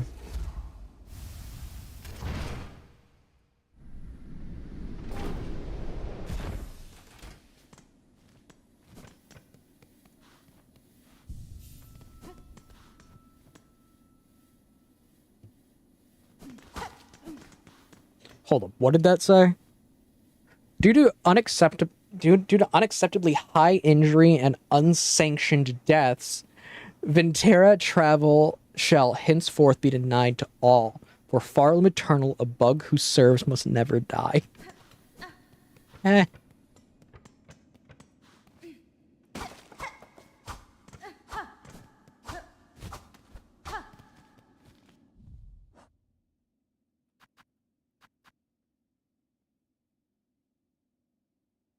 That is probably going to be a really fun tool to have.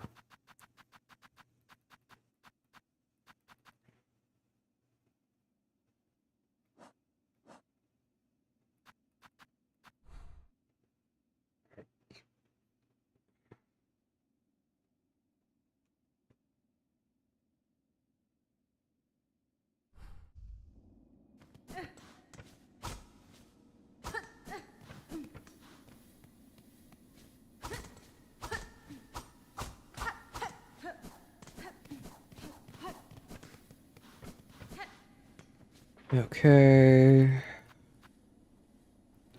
That puts me there. That puts me back here. What content? What content are you making besides streaming? Right now, it's mainly just streaming clips and cut together foot and a trimmed down version of the live streams. I eventually will plan on doing some leatherworking shenanigans, do some leatherworking streams, stuff like that. Streaming is genuinely my one way right now to get content going, because here's the thing. I hate getting footage. That's not a joke. I hate getting footage. It's boring. It's annoying. The easiest way to get footage for me is to live stream whatever I'm doing.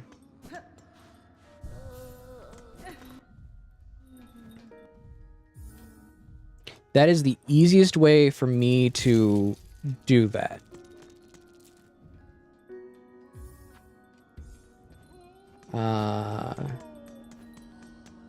No game review. I can do game reviews through streams. It's just a matter of getting the footage from the stream, because I'm gonna be blunt. I'm not the best when it comes to that type of when it comes to that type of stuff. Not the best.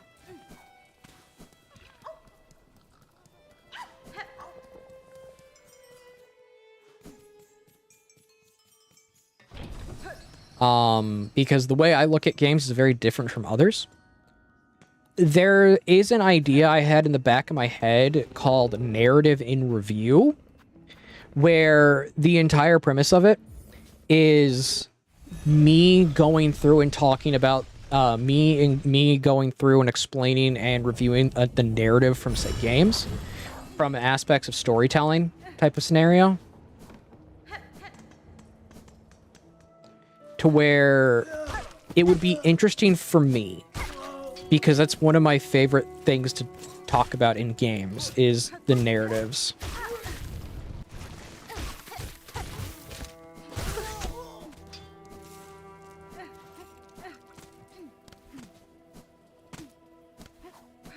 But I know that type of subject isn't really for everyone.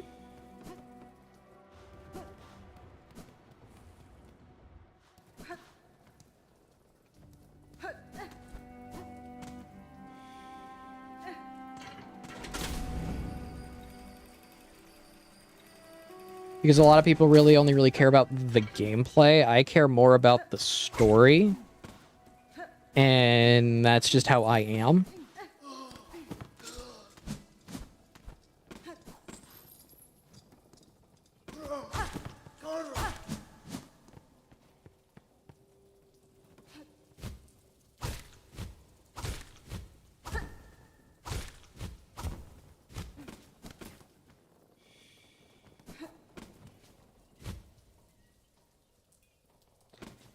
You had to go to...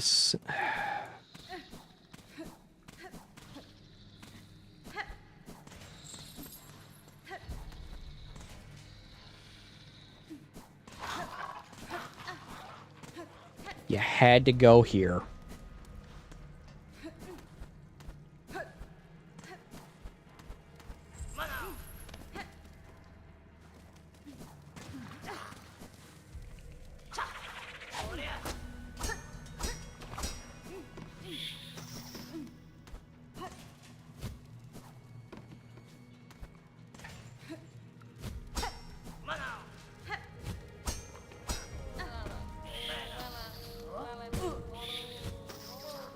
Game, I hate you so much right now.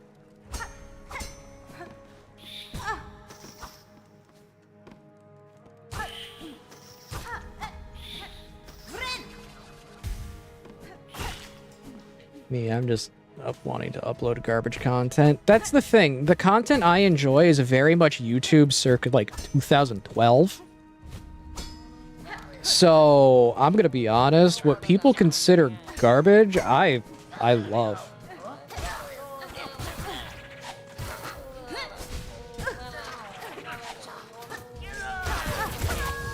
Game. there's a lot of stuff that I genuinely enjoy that really isn't uploaded anymore. The old style of YouTube is gone. It's largely been replaced with over-edited work, cinematography that you'd find in, like,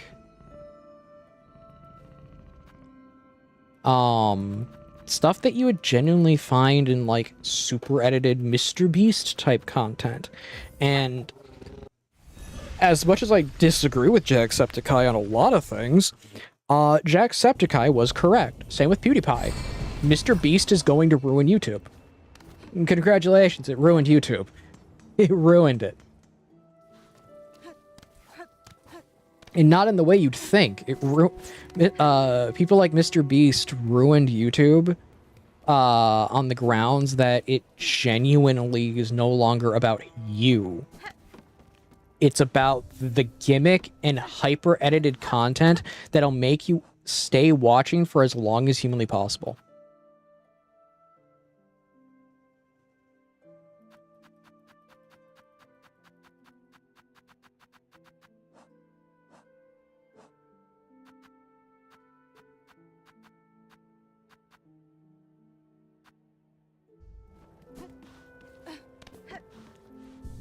Also, while I'm here, let's get rid of those throwing knives and slap on the Delver's drill.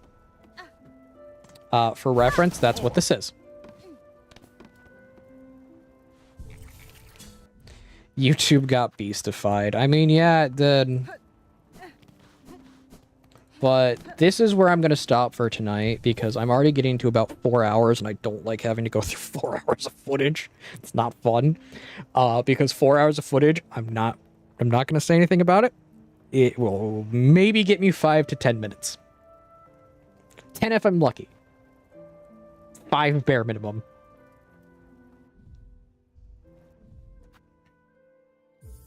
So with that said, do I know anyone that's active right now? In terms of, like,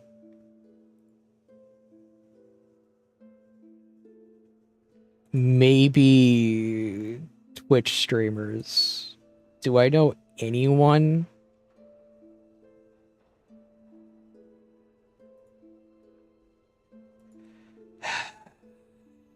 Hit.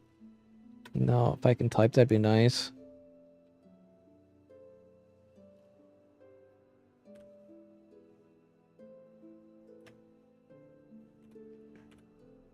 There we go. Oh, I'm not going to sleep. Dude, no one with the Christian tag is streaming right now? How about family friendly tag?